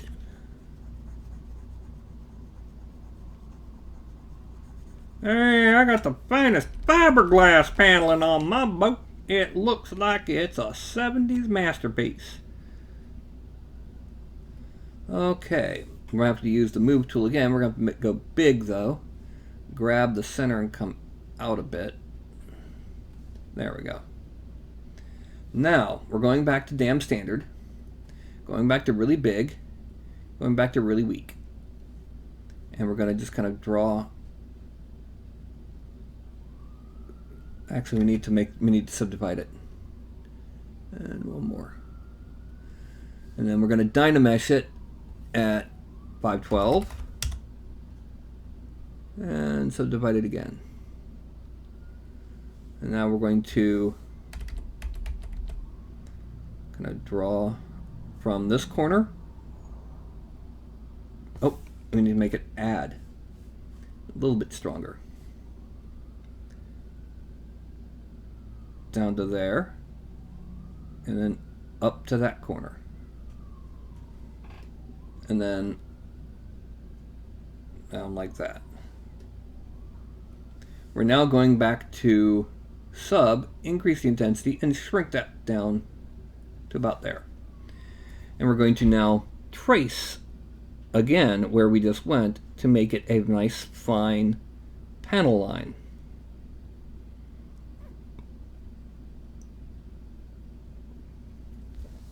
Okay. One of the things we're going to put on here, we're going back to layer. We're changing that again to 0 to this right here. And we're going to make it subtract. And we're going to change it from stroke to drag rectangle. Gotcha. Now we're going to put it in the center and we're going to pull out, and that's way too deep for this. Okay, let's drop this down to 51.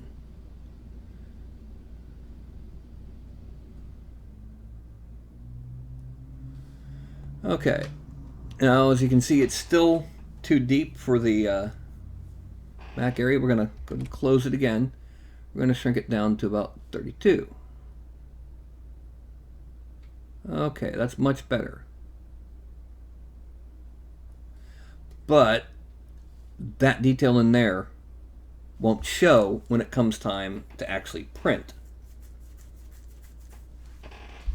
So we're going to go to inflate. We're going to reduce it a lot, and we're going to increase the size a good bit. And we're going to carefully just go over.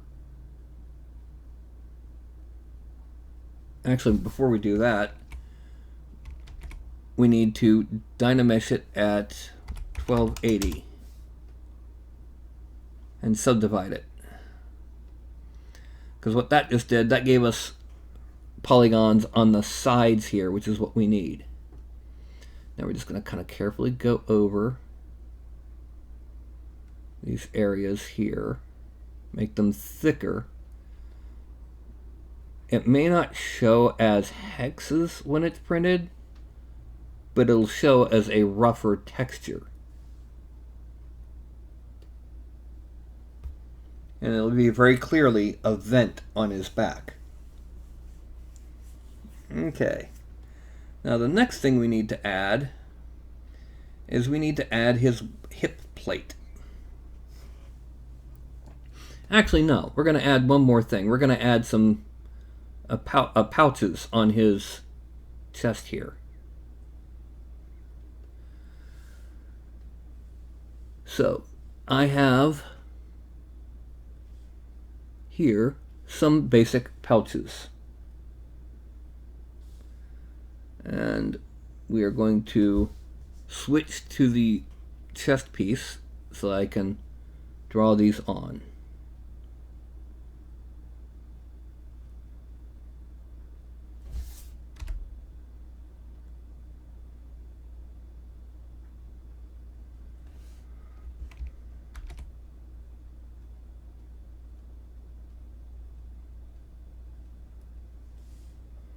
Move it up a bit.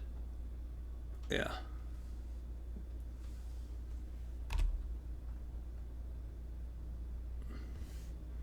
Then we're gonna merge these down and then move them out a bit.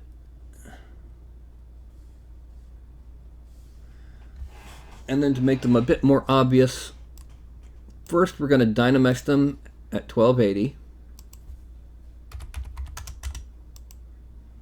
Then we're going to inflate them under deformation. This is something that we couldn't do in basic sculpting. Yeah. Now we frame out, and we can see with those pouches, it gives him a bit more of a paramilitary look. Just little things.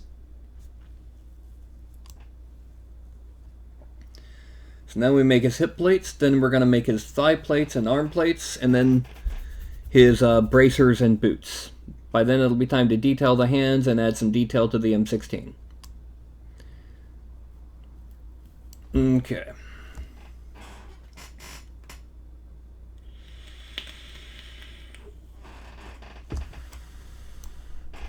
Okay, so making the hip plates is exactly like making the others. However, one thing we are going to do when it comes time to do the extraction, we're going to leave it at we're going to change it from 0.25 to 0.02. Not quite as large. Let's go back to standard. Okay. Now, what we're going to do is we're just going to kind of come up this way. We're going to bring that down. The reason we brought that down is that's going to be extra that we're going to cut off to give this a sharp there. This is his cod piece. Yes, we're going to turn transparency again so we can make sure we fill in all the gaps. And since I'm going to go ahead and cut off the excess there, and we're going to come around from this side. Okay. Now, the hip plates are actually going to be a bit more rounded, than the rest of the plates because, well, it's your butt. And if the cyborg wants to be able to sit in a normal chair, he needs a relatively normal shaped butt.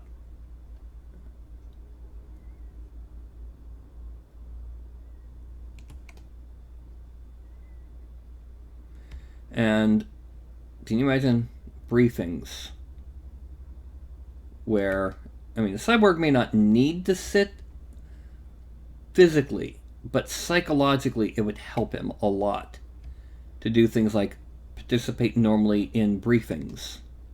And yeah, we know we said this guy's already cyber psycho, but not all of the full military cyborgs are psycho yet. It's just a good bit of them. Yes, I do.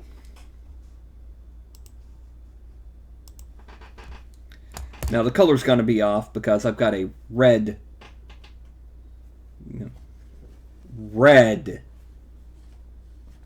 curtain here. But just as an example, here's one of the previous cyber psychos. Come on. Focus. Darn you. Autofocus. It won't let me adjust because it's a cheap camera. There we go. By hiding the screen, you get a much better view of the colors. And I've also got quite a few that are just totally pure fantasy. Like this Minotaur.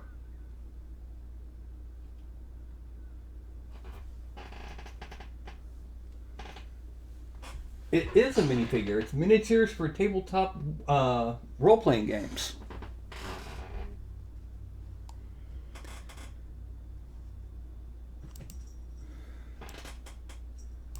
No Fuzz. No Ralph.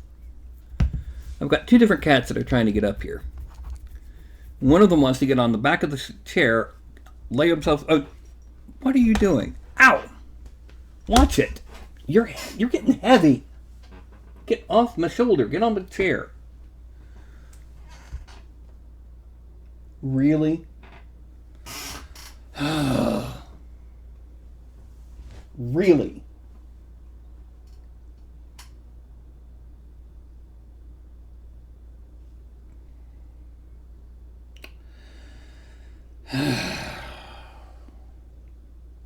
Ralph, do you mind? I'm trying to get work done.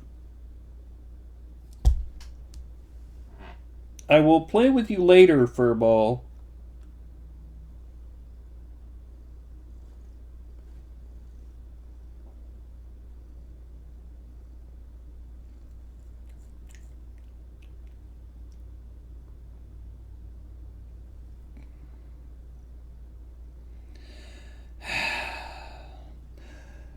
Look, I've got to get work done. Let me put you on the floor. You can run off and go play with the other two, or other one, because she's asleep. And it's going to be like no more than another hour, okay?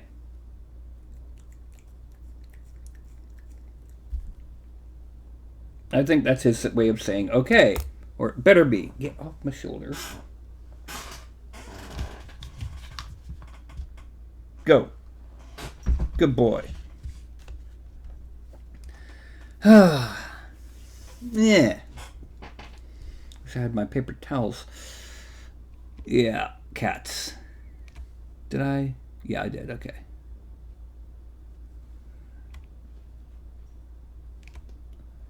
Now, but yeah, like I was saying, give him a more rounded butt, and it'll be easier for him to deal with being 100% cybernetic. Now, one thing that doesn't get brought up often is the importance of clothing for full conversion cyborgs. Because, I mean, we're human. We're raised with certain societal implications. And if you're told you don't need clothing because you're a cyborg, well, that's going to make you feel less than human. And in the tabletop version of Cyberpunk, current edition Cyberpunk Red, and yes, it is the same world as Cyberpunk 2077, the game coming out this year, with Keanu Reeves. Cyberpsychosis is a problem because of a feeling of a loss of humanity from too much cyberware. So if you're playing in a cyberpunk game, bring up clothing as an idea to help mitigate cyberpsychosis. Obviously, that's purely fictional, and it's a purely NPC way to look at things, because any character that becomes a cyberpsycho instantly becomes an NPC by the rules. Okay. And then we're gonna come to the front, and we're gonna cut off corners here and here. Now we're going to extract them. Accept, draw, turn off transparency.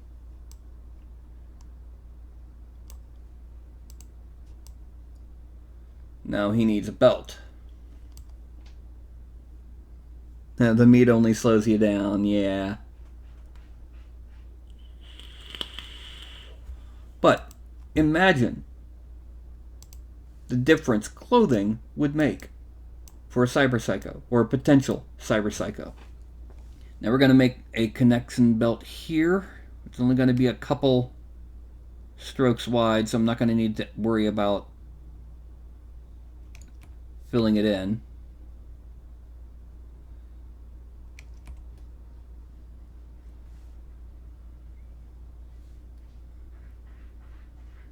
Oh, I forgot to yeah.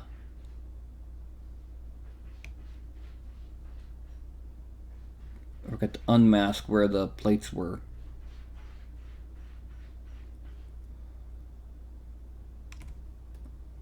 And then here.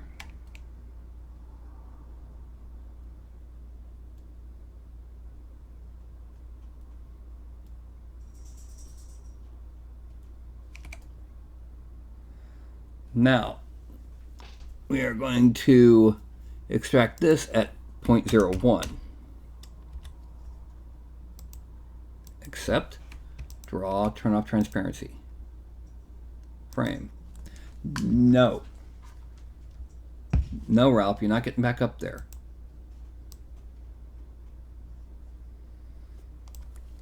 Okay. Now we're going to take the hip plate and forgot to fill it with color. Fill it with white so it stays white. And then this plate, fill it with white. And what we're going to do is we're going to add on, we're going to merge them down because they're both the same level of detailing right now. And first things first, we're going to Dynamesh it at 768. And then we're going to subdivide until it's a couple hundred. Yeah, there, that's good. Because we need to add some detailing to the back, namely panel lines. So we go to Dam Standard, and it's still on a panel line detailing level, and we're going to come up to there. Actually, no. We're going to come down from here and over and down the center. Now these need to be a little bit deeper. A little bit deeper. Yeah. Come down to there. Over to there. Pivot a bit. And up to there. And come down the center. And come down from this corner to that corner. And from this corner to that.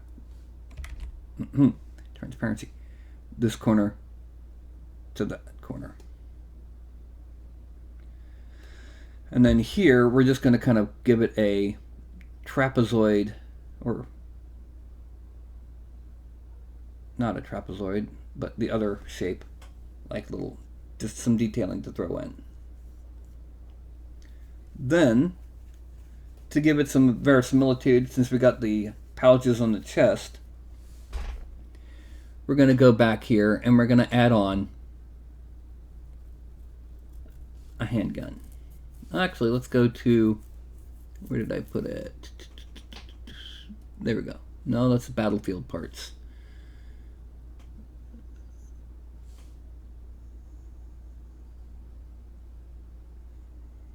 Insert belt stuff. No, it's fantasy belt stuff. Bones, bush. This one have it? Nope. So I guess it's here. Where did I put the one with the dagger? I had a military dagger. Okay. Anyway, we're going to give him a handgun on his hip. No. Wrong. Handgun on his hip. Big one. We're going to switch to move because we've got to move this to look right.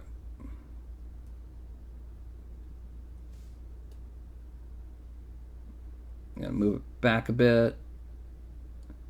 Yeah. And then we're going to rotate it like that and move it in.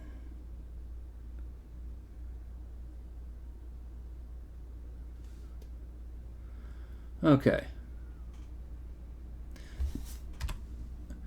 And then we're going to take this handgun, go back to draw, and we're going to just subdivide the detailing on it.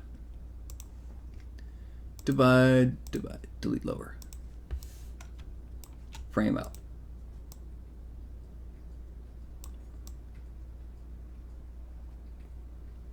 Okay.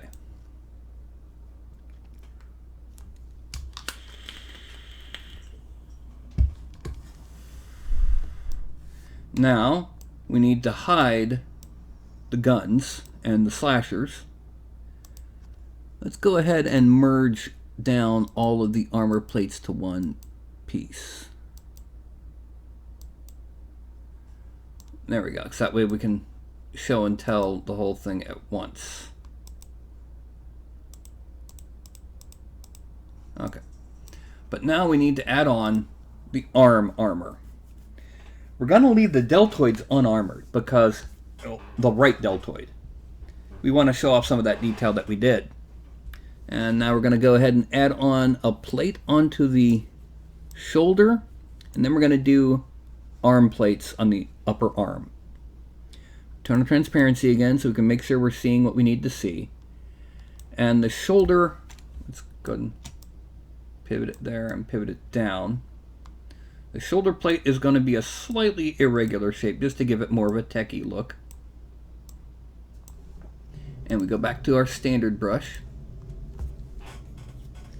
Alright, it's going to come, first of all, just to make sure, go to masking, clear. Okay, now, it's going to come down, down, over,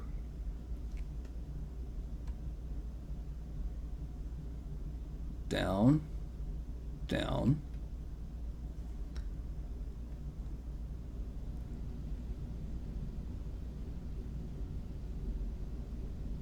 okay, now, once again, we're going to clear it all out, or not clear out, but fill it all in, rather.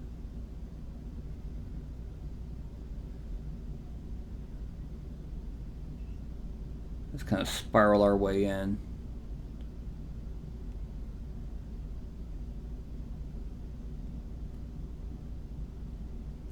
Make sure we didn't miss anything. Okay, now we're gonna cut off sides to give it more of a little bit more of an even trim. And then top and, oh, missed it. Bottom. Okay. And then this is going to be, once again, 0.02. From now here on out, almost everything we're going to extract is going to be at 0.02. Extract, accept, draw. No. No, kitty. In a little bit, I'll let you come up and play. But right now, while I'm still sculpting, no. Okay, that doesn't really need much. We're going to go ahead and Dynamesh at 768. And subdivide it twice. That's good enough. We're going to go back to Dam Standard. We're going to first, this thing's not going to have some sharp edges, but we are going to give it a bit of a panel lines, just to give it some detailing, because this is going to be our most detailed cyborg.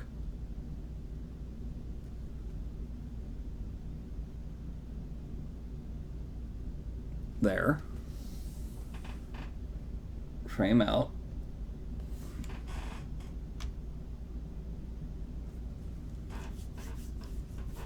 Yeah, he's an intimidating son.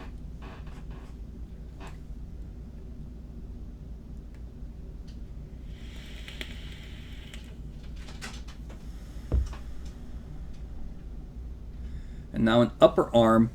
The upper arms we're going to be very, very simple with. What we're going to do is we're just simply going to select like that. And we're going to kind of tilt it and select too much. Tilted it too much.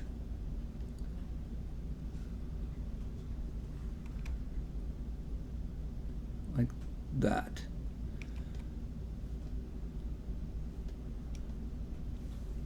Extract, accept, draw. Oops, I forgot to deselect on him. So this ended up with 2. So what we're going to do, we need to get rid of that. Make this the easiest way with the least mistakes. Auto groups. And then not deformation, geometry. Modify topology, delete hidden. There. Now, color fill object. Okay, that's just to make sure we got rid of that. And here, the Dam Standard selected again. We're going to draw on a couple. Actually, what we're going to do with this one, we're going to use seam 16. Seam 16, Dam Standard draws in that groove.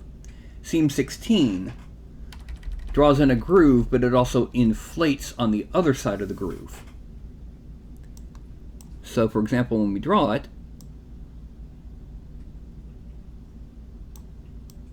we get that.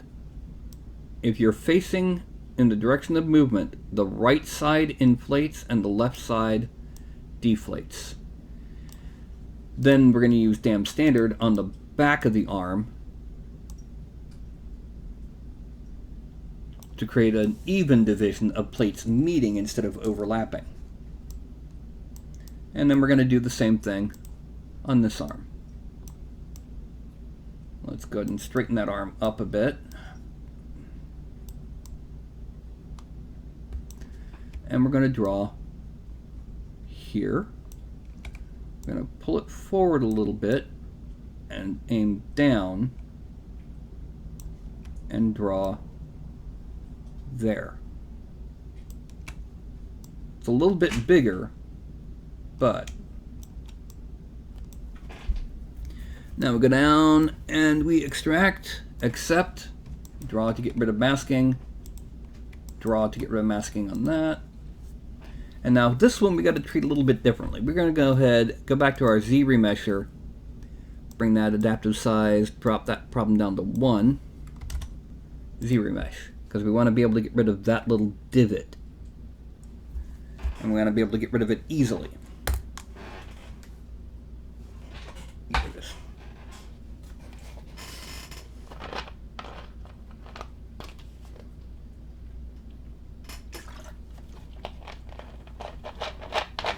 Okay. Now it didn't look like it solved anything, so we're going to drop this, we're going to undo that, and we're going to drop it down instead of 1.3. Z remesh.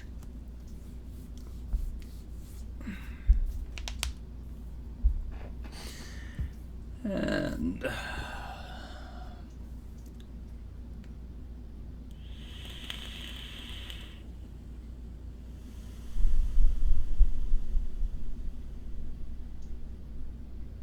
oh, come on.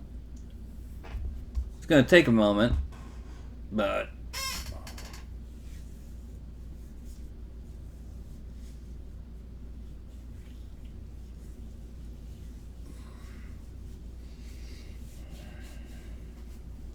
there we go. Now, if we turn on our polygons, we can see our little divot there is only a small section. So we undo that. We now subdivide it to get it smooth. And we can see where it actually is. Now, this one being a different percentage of the arm covered is going to be handled differently. Go back to Dynamesh of 768 and then subdivide it a couple times. And we're going to go back to our seam 16. Now the seam 16 and several of the other brushes that I use on a regular basis are not standard with ZBrush. They are brushes that I have either purchased or created. In some cases, they are, in fact, for free out there, but not all of them. We're going to bring this around this way. Actually, no. We need to bring this one first. It's going to come down and come around. Using this brush, the center of the brush is on the inflated part. So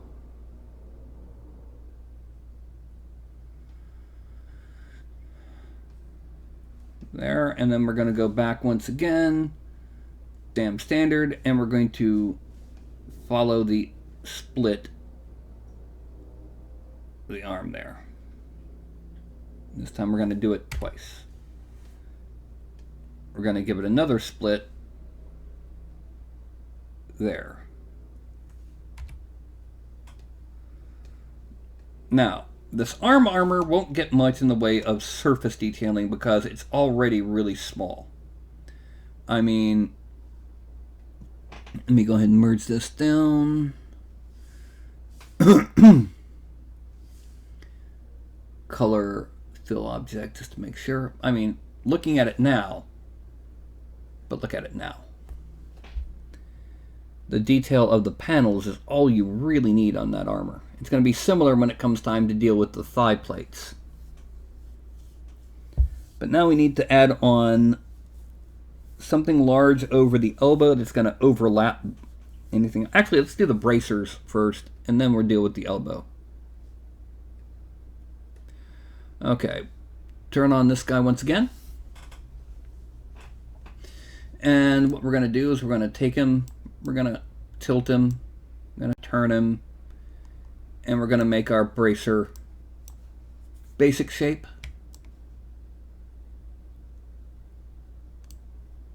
Come up a bit to there.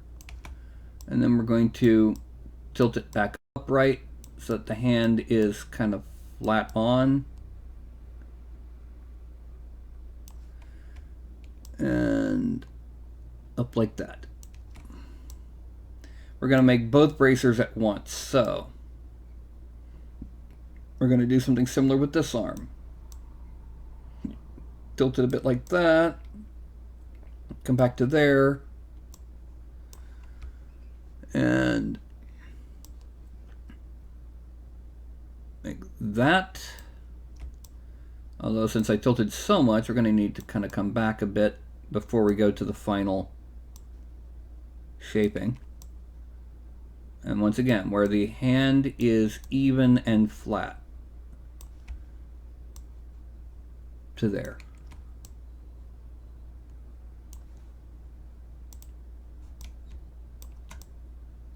Now we extract and accept, draw to get rid of the masking, go back to the suit, draw to get rid of the masking, and you can see what I mean by we don't need to add on all of the muscles at the upper forearm. Now these bracers will end up getting some surface detail, mostly on the back. But we are going to go ahead and use the Seam 16 brush and give it some detailing to where it's the back plate is on the surface, or on the outer surface, so to speak.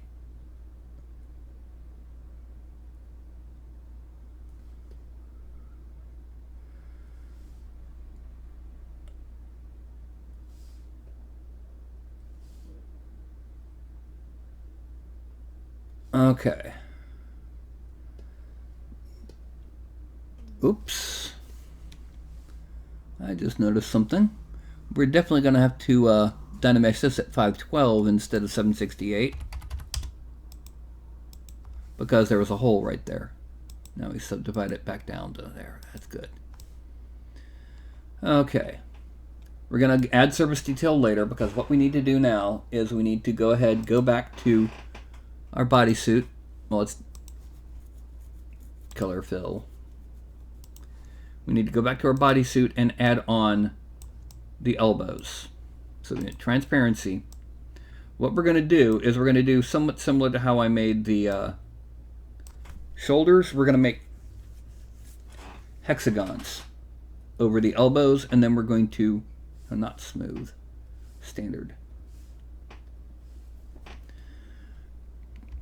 We're going to make diamond shapes, actually.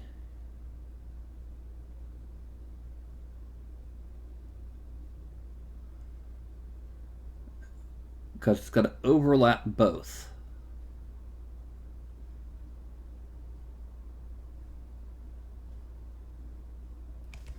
Make sure we got it all. Okay, and then we're going to cut there. Cut there.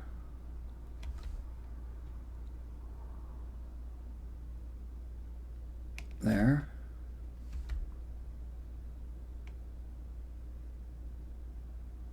There.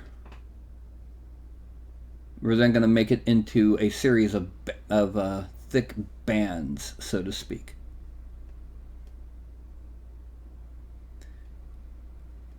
And now here.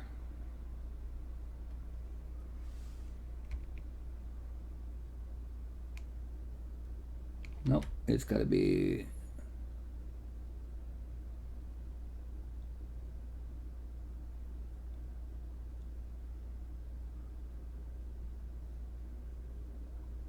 We're going to use seam 16 for that, so that they're overlapping plates.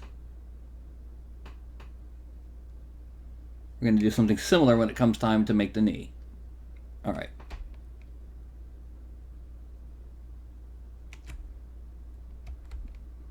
What I find funny is everyone has toss a coin to your Witcher stuck in their heads. I have Epic Rap Battles of History, Thanos versus J. Robert Oppenheimer stuck in my head. Okay, and then this is going to be extracted at 0.03.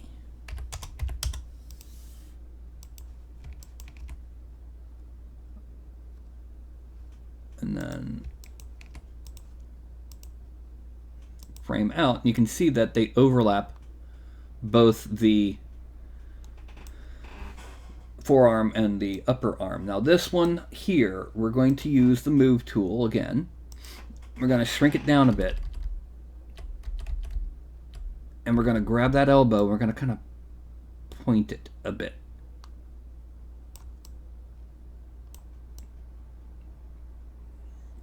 Okay, now go to Geometry, Dynamesh at 768. The higher number we Dynamesh, the higher the resolution of the final product, but there's no specific number goal. And then subdivide it. Yeah, that should be good enough. Go to seam 16, and we're going to just kind of draw on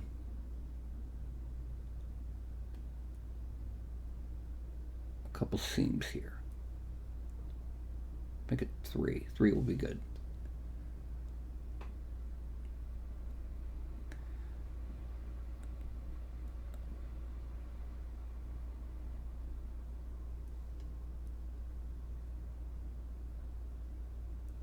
Well, 3 panels, 2 seams. Now we're going to go back to the move tool, and we're going to move this around to where it's not quite as dramatic on the actual arm, but it's still poking off the base. Meanwhile, on the one on the back, we're going to pull it out a little bit more.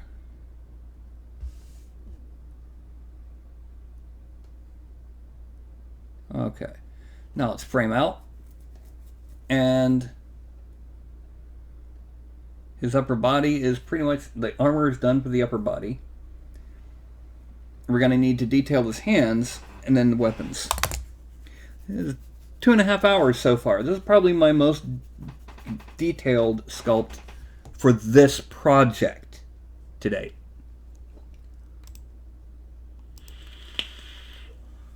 Make sure I turned off the masking. Yes, I did. All right, before we do anything else, we're going to merge all of the armor plates down and make sure we've color filled them with white. Okay. Now we're going to we're gonna leave it on because we need it transparent. We need to see where it all is. And it's time to make the outer thigh plates. The outer thigh plates will be one large chunk. They'll be chunky.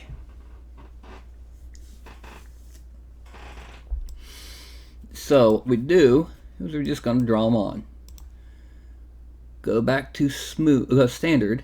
I said standard, not turn it off. There we go. And we need to see, okay, which side is closer to that side is. We're going to use this side to make the design. We're going to come and simply draw a line near the top.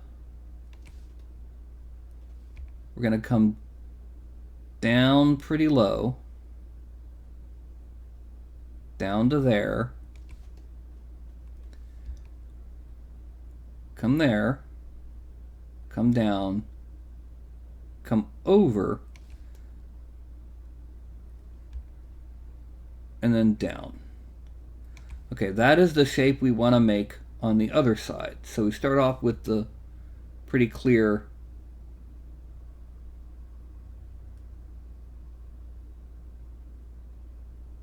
Oh, okay, that's too much. All right, we want to make it here because he does have that leg going back. So it's a little bit further up from the hip.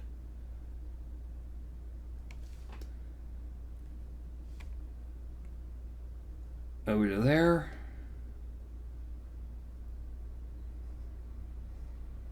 And then back to the kind of the point on the back of the thigh.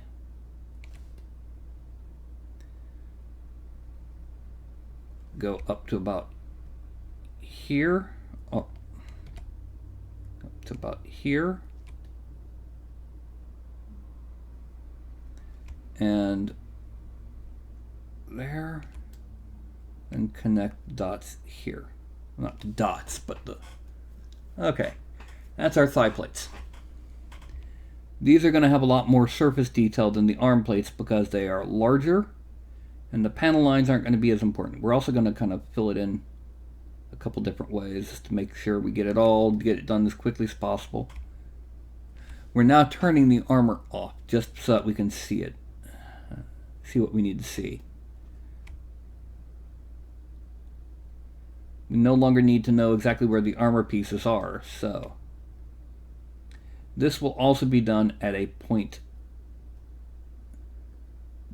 0.02 is enough to print, but not enough to look like it's sticking out like a World of Warcraft.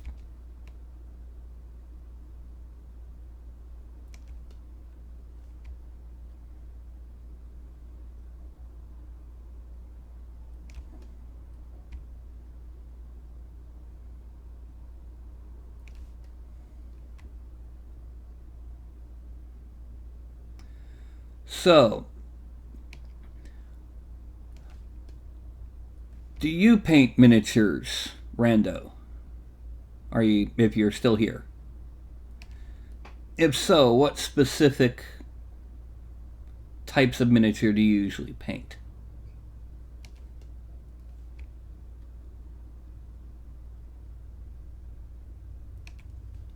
Okay, now we come back up and we turn off Lazy Mouse and fill it all in.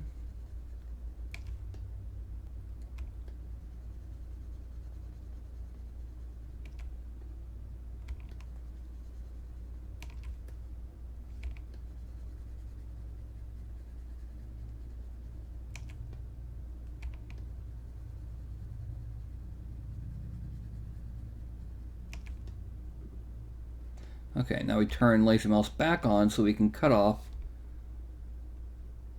sections like that.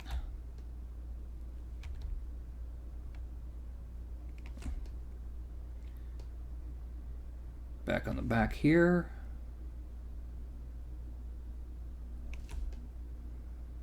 Back on the back here. And across the top.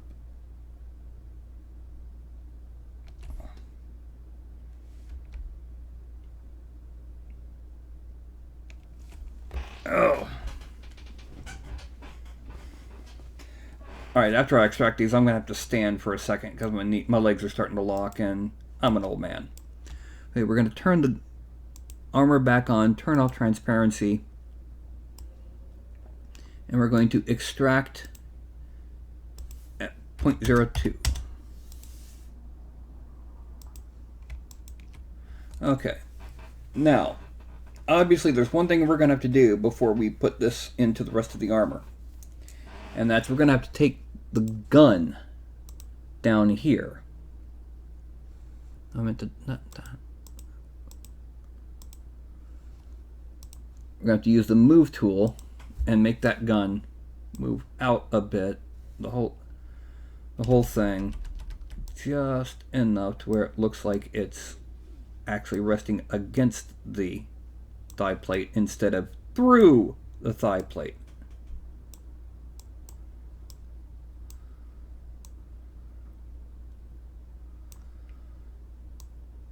Okay, I'm going to shrink this down now. In fact, is anyone still here? Or am I alone again? I'm on my own. Without you there beside me. No, color, fill object. Okay, that's what the thigh plates are going to be. And well, I've got to stand here because my knees are popping. Ow, that's a problem with being old. You can't sit for hours at a time without standing and popping your knees.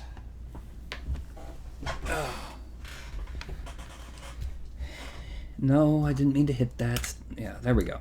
All right, now turning off the armor so we can add on some of our detail.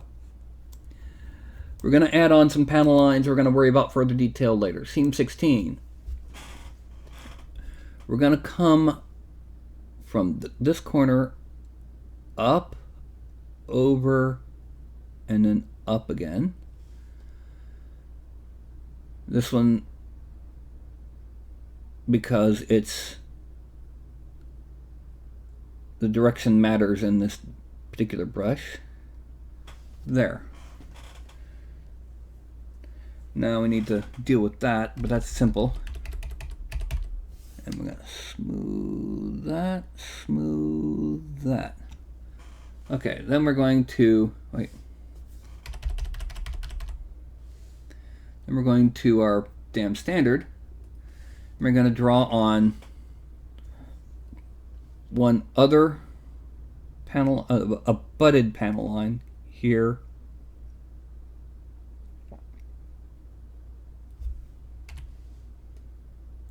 And over here.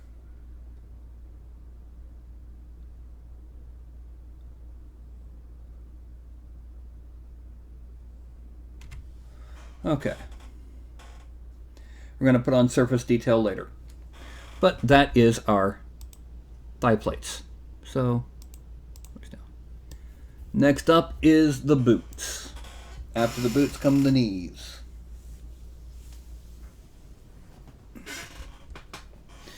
The boots are going to be very simple.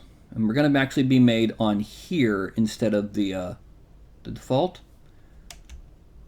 We're just going to tilt it so that it's as straight as possible towards the knee. And we're going to select there. We're going to do the same thing. Actually, no, we have to do it on the other one because of the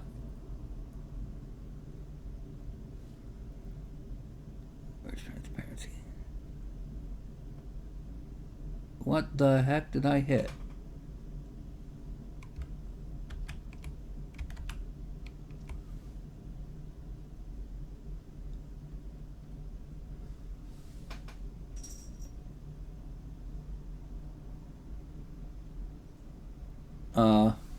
Frame.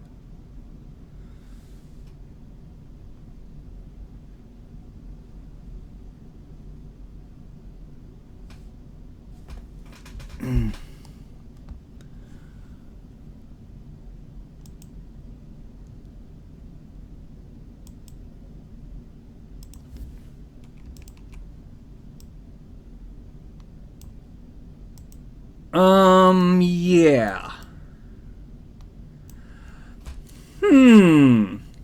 I did something.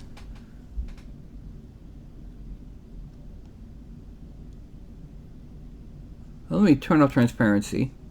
What happens if I hit this? Okay. Okay.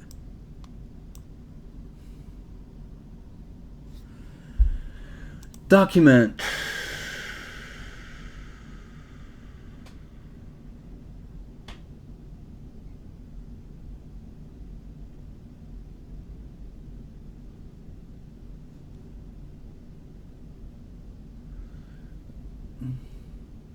Alright, I don't know what I hit, so I'm going to have to go ahead and save this as a Z tool.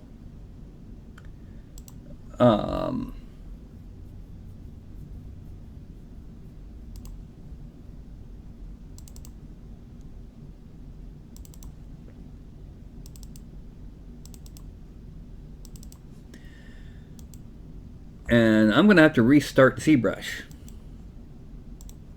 Which means I'm going to be here for a minute while I shut down ZBrush. and restart it. Yay!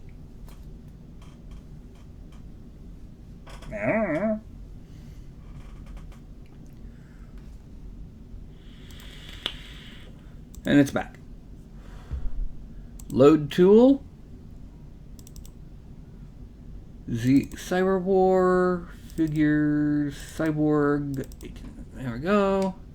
And pull it out. Okay. Now, this is our figure. We're gonna turn on transparency, zoom, and we're gonna hit basically where it overlaps, because we kind of need to. Make sure that it's upright.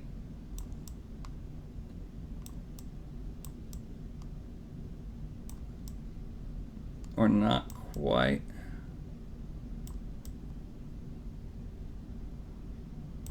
And draw it there. And then kind of come back the other way, because this puts out to the side.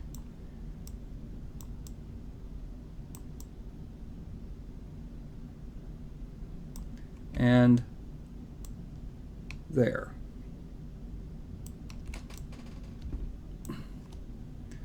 Okay, need to go up a little bit for this one,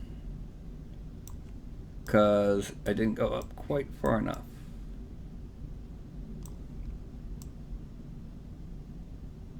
There we go. And now that's going to be extracted at 0.02. Accept.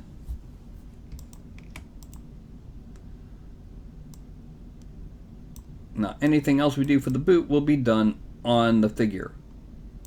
But we need to go ahead and give those boot tops some detailing. Alright. So, what we're going to do, we're going to zoom in, zoom out. They're not quite touching good. Go to geometry, go to Dynamesh 768. Make sure it keeps a nice sharp tail there.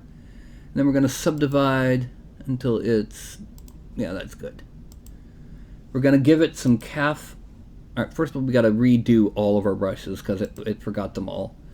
Okay, let's shrink this down. And intensity is 15. We're going to give it a calf front.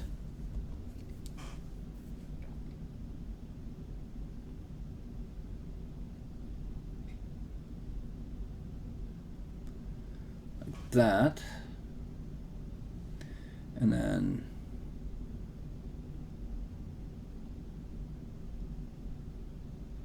like that.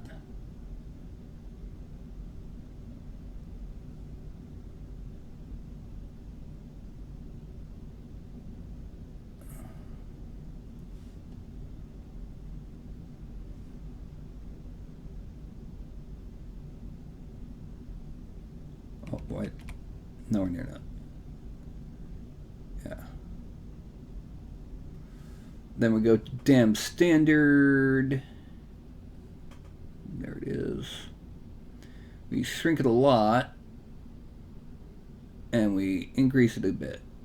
And go down the center. Up. Stroke.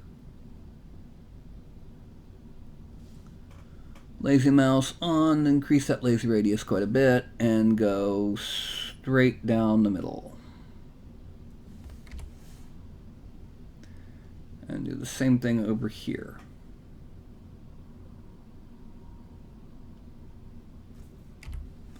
Okay. Frame out. Now we need to make the knees. We're going to make the knees similar to how we made them on the how we made the elbows, but we can make them a bit simpler because we don't have to worry about them bending on one of them. So real quick, we're going to color fill object. Come back up to here, and we need to remove the masking. Transparency on. And I'm going to standard tool and drop this down to about there. And turn on lazy mouse for the... Now, we're gonna draw... Oh, forgot. Focal shift, yeah. We're gonna draw a large hexagon shape.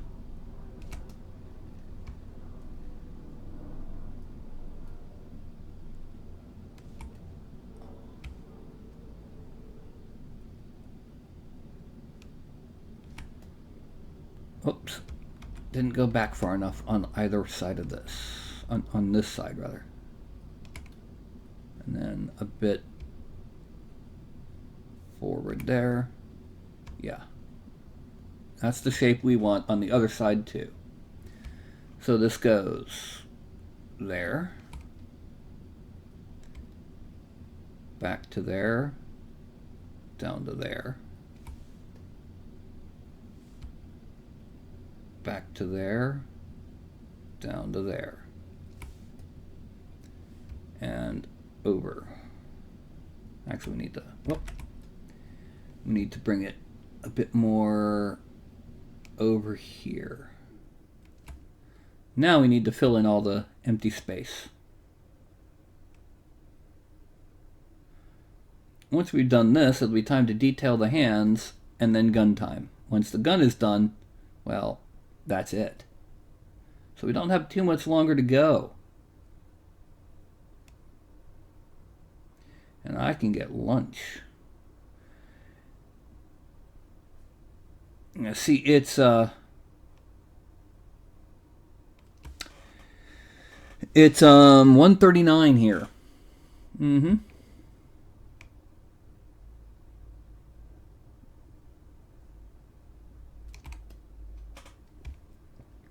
And I'm wondering who's broadcasting besides me, because I really can't look. At least not yet.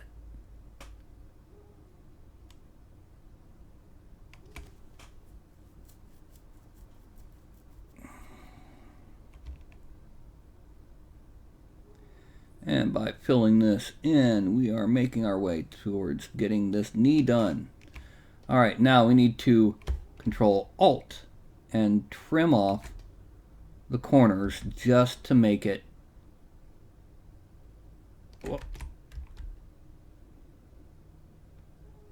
sharp edged.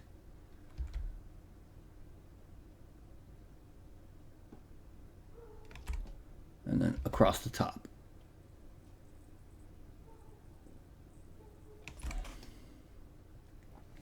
Okay.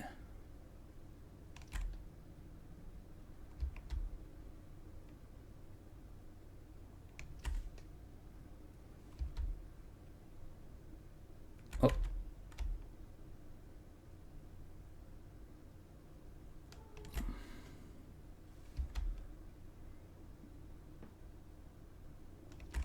Okay, there's that.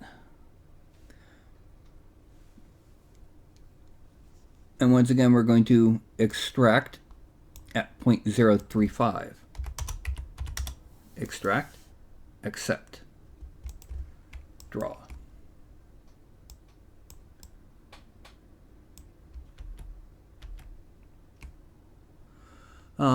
Delete that. What is missing?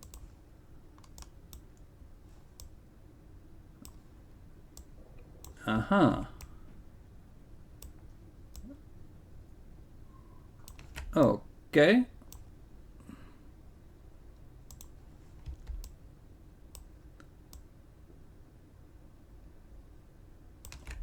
Make sure I didn't accidentally do any other dots. Okay.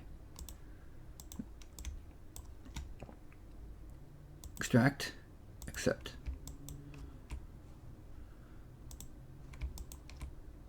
Okay.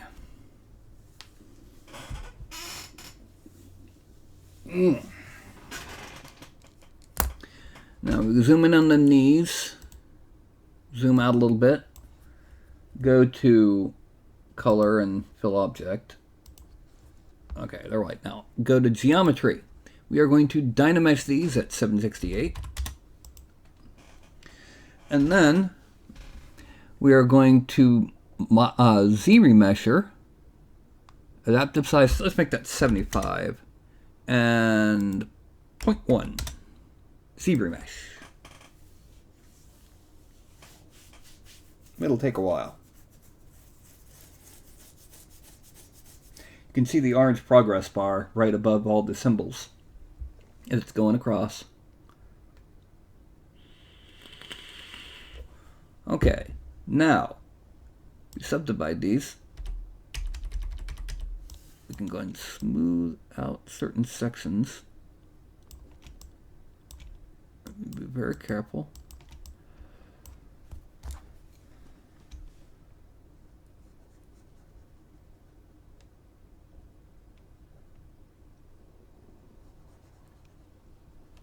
Okay, and just very careful. Twicky, twicky, twicky, twicky, twicky. Okay, now we subdivide it quite a bit. And we're only going to give it one set of seam 16. But what we're going to do with it is we're going to come from the corner, forward, down, over, up, and over. Same thing here. Forward, down, over, up, and over. Okay. That is our leg armor. Now we need to add some details to the forward plates, because there's enough detail from the musculature on the back of the leg. So we're going to go back to our layer brush, and we're going to have to redo this from scratch. Go back to drag dot. Now let's make it drag rectangle. And we're going to import. No.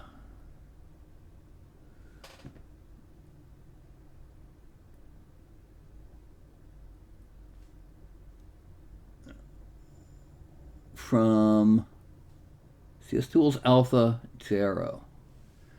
And we're going to put this on the knee plates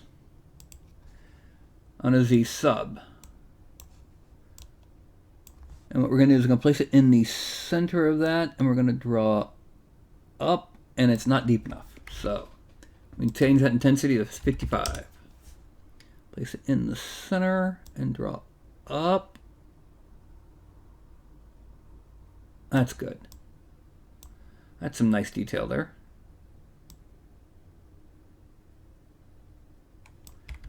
Not quite the center. There we go. Yeah. And now we're going to add on just a couple more alphas. We're going to put this one on the front of the thigh.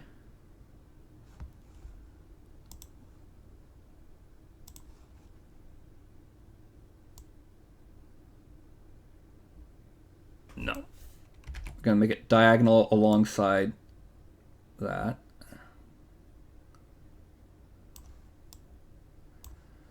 And diagonal alongside that.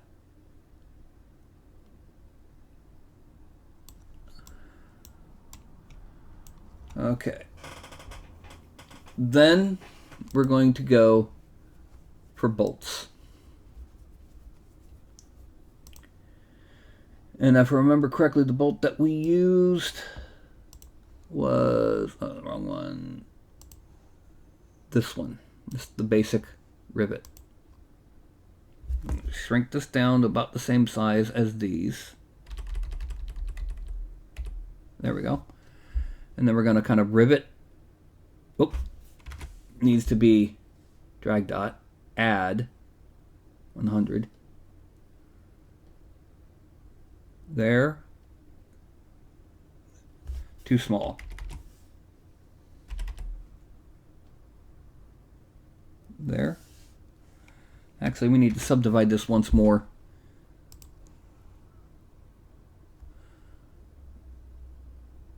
Let's Dynamesh it at 1280.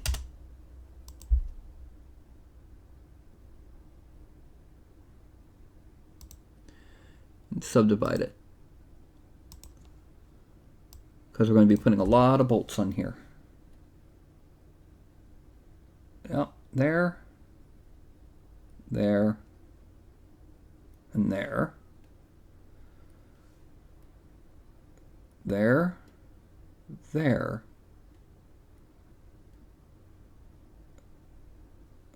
there, and there. One here, one here.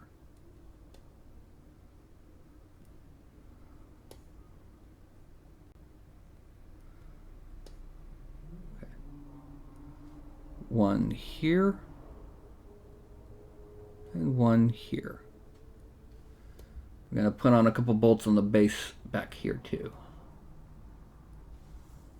Frame out. Okay.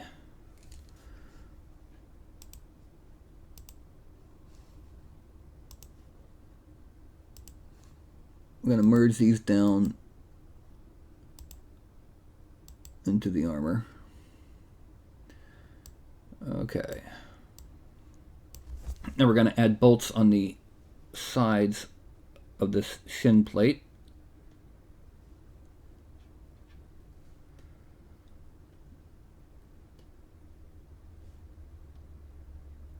We are going to have to add in some detailing on the feet, but not a lot. Now on the back side here, we're going to add in a bolt up top of each of these. Or not up top, but near the elbow on the sides. And then we're going to add in a new alpha. And we're going to go back to drag rectangle.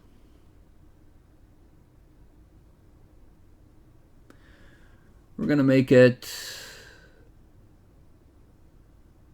that. No, let's make it, yeah, let's make it that. Open. Subtract. And whoop. Nope. Too big. Or,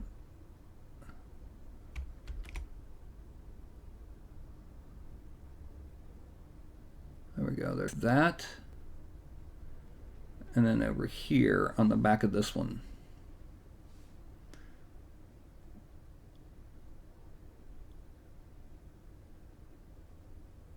There we go. Frame out. Yeah, there we go. It's nice detailing.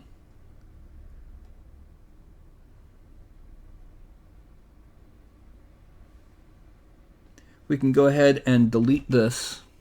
We won't need it anymore. Now it's hands and feet detailing time. Well, after I get some soda again, yeah. I swear when I leave here, I'm gonna have to go use a little gamer's room.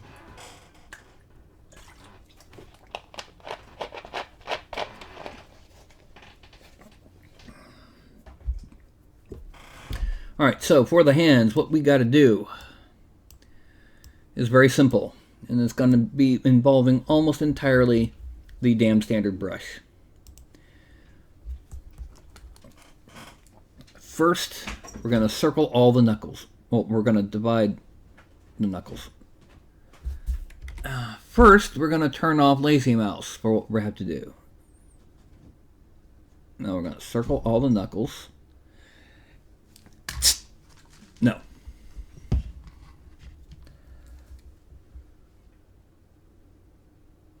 Oh.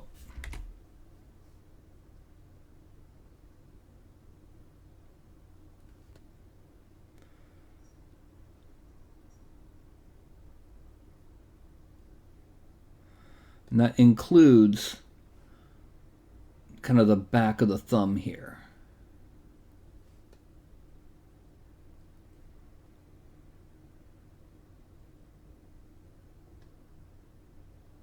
Let's turn transparency so I can see what I'm doing. Yeah. Okay, then draw the back of the hand. Draw, but let's turn lazy mouse back on. draw the space between the fingers here.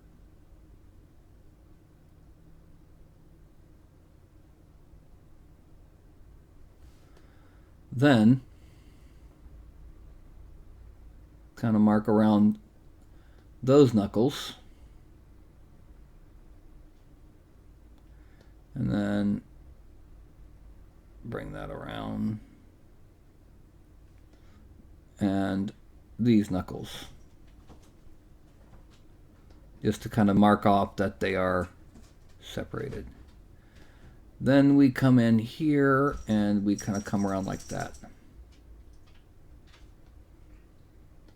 Dadgummit. There we go.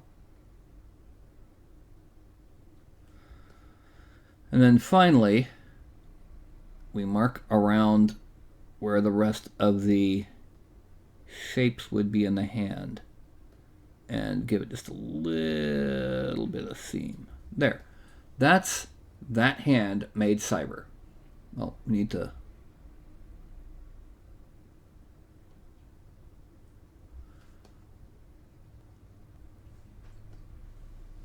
now we need to do it to this hand, the hand holding the gun.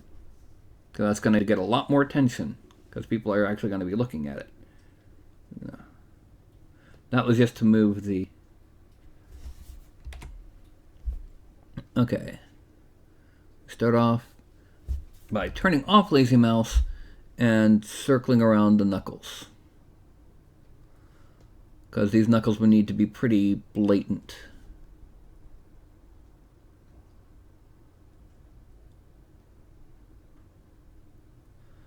Then we turn it back on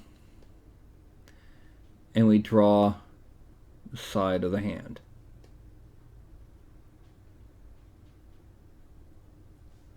And once again we start, let's do it this way. We're going to divide down the center this way,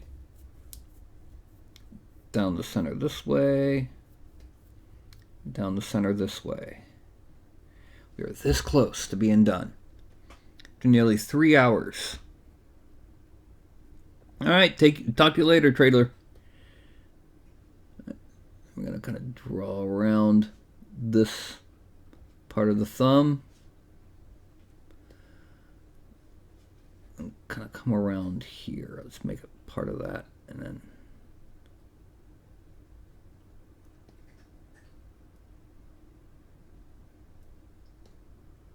Now we're going to trace off, like I said, these knuckles here.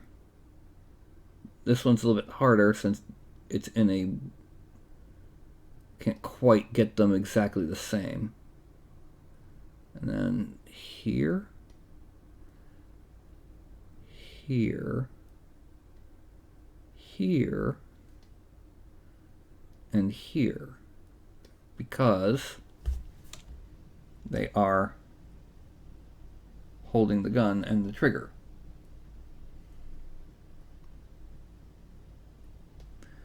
Now we're going to come down and around this way and down to there.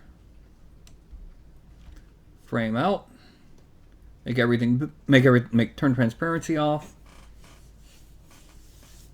and make the gun visible. Gun and weapons. Okay.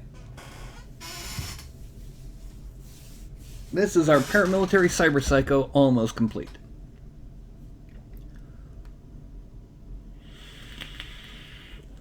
Feet time. Feet time are simple. It's going to need seam 16, and we're just going to draw in some hinges on the toes. Alright, so first things first. Actually, we're going to come around the ankle.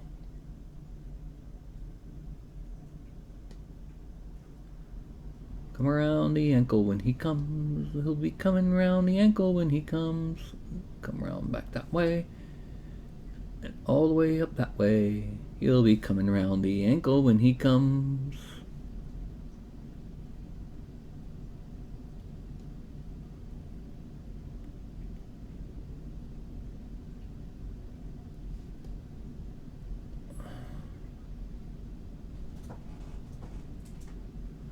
And then we just add in a hinge, so to speak, an overlapping plate area across the toe.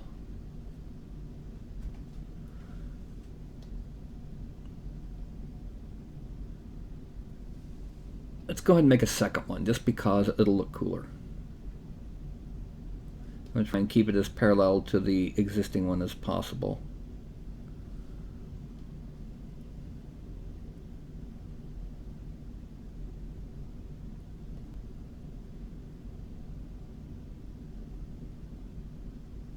Okay, there we go. That's it.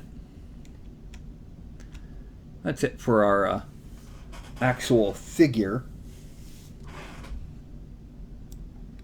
Then we're going to merge that down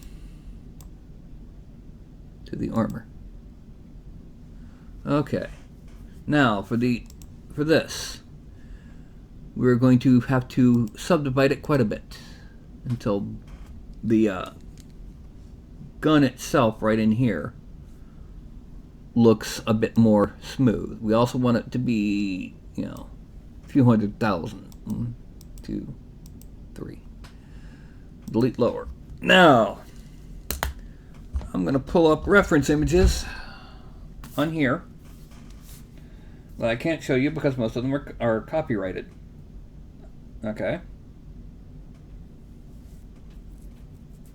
Images.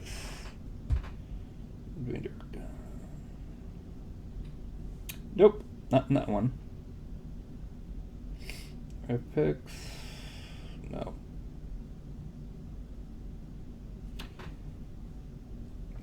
Up with that.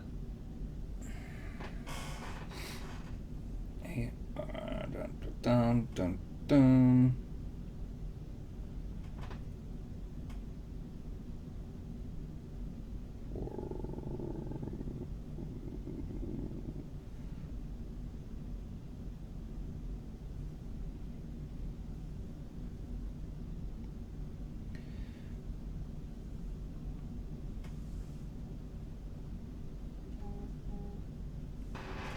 And okay.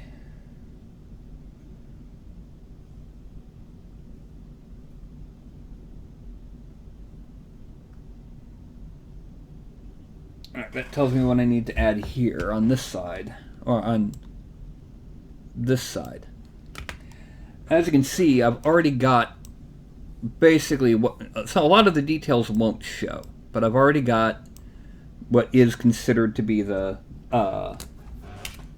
this right here would be the forward cyst.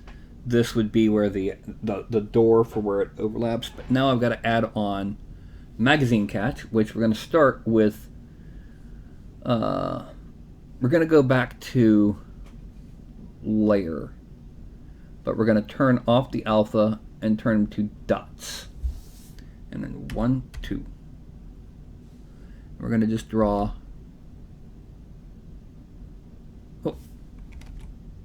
The add.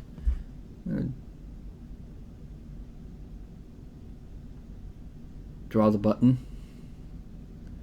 Draw the button on this side too, because it's on this side as well.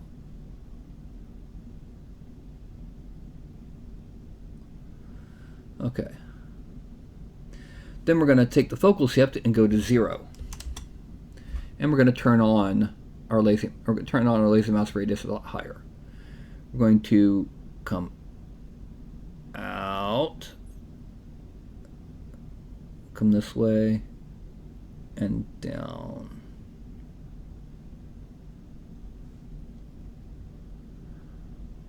Okay.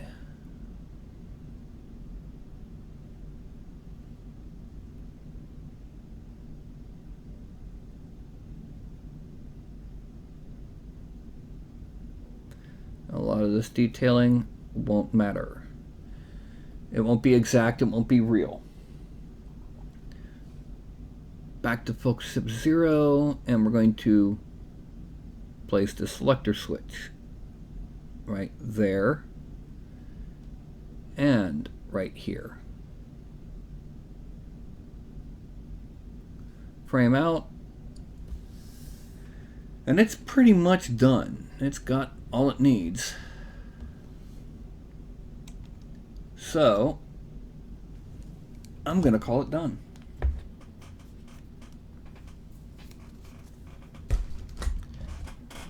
The sculpting is done. There's a few things left that we have to do to make this a printable figure.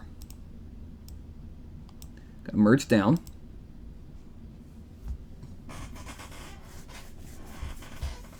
Got to turn a little bit like that. Frame, and we're going to zoom out just a little bit and make it easier to see while we do what we do. And we go to geometry, and we need to make this entire thing a single mesh. So, it's already got that sign glowing where it says Dynamesh. So we hit Control, drag, and it's going to completely seal it all up and fuse it all together.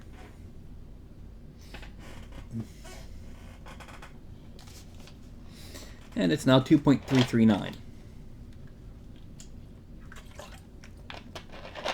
instead of 11. But we need to do something else. It's not enough. So we go to Z plugin. Oh, and we go to layer and we go to subtract, go to 100. Because we need to do one more thing to this barrel.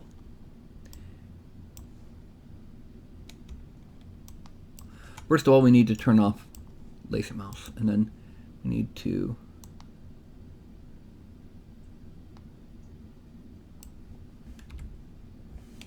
there we go. Need to hollow the barrel. It'll print, yes. Now, we go to Decimation Master. This is a very detailed figure. I'm thinking it's going to need at least 75k triangles, or vertexes, 150k triangles. That will be printable, as opposed to 2.3 million.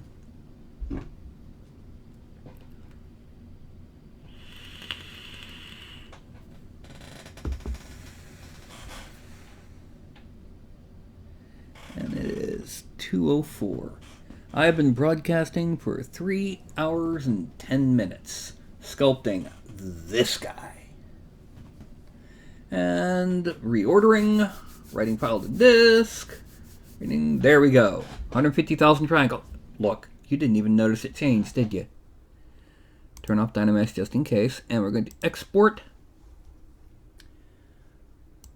back to our directory where we need to be. And this is 018 Cyber Psycho Paramilitary.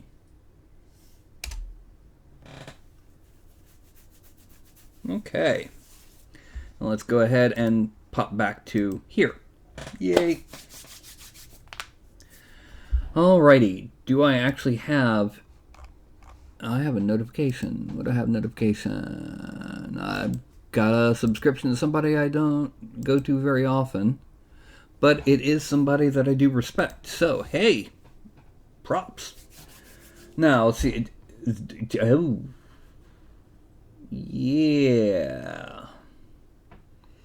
According to this, I have one person in chat. That is me. It's not worth rating with one, but hosting with one. Yeah, there we go. So I'm going to go ahead and I'm going to stop my broadcast. And I'm going to host Samson Arts. All right. So I'm going to hold up my hand here. When I see the thumb come up, then I'm turning off the broadcast. Oobity doobity.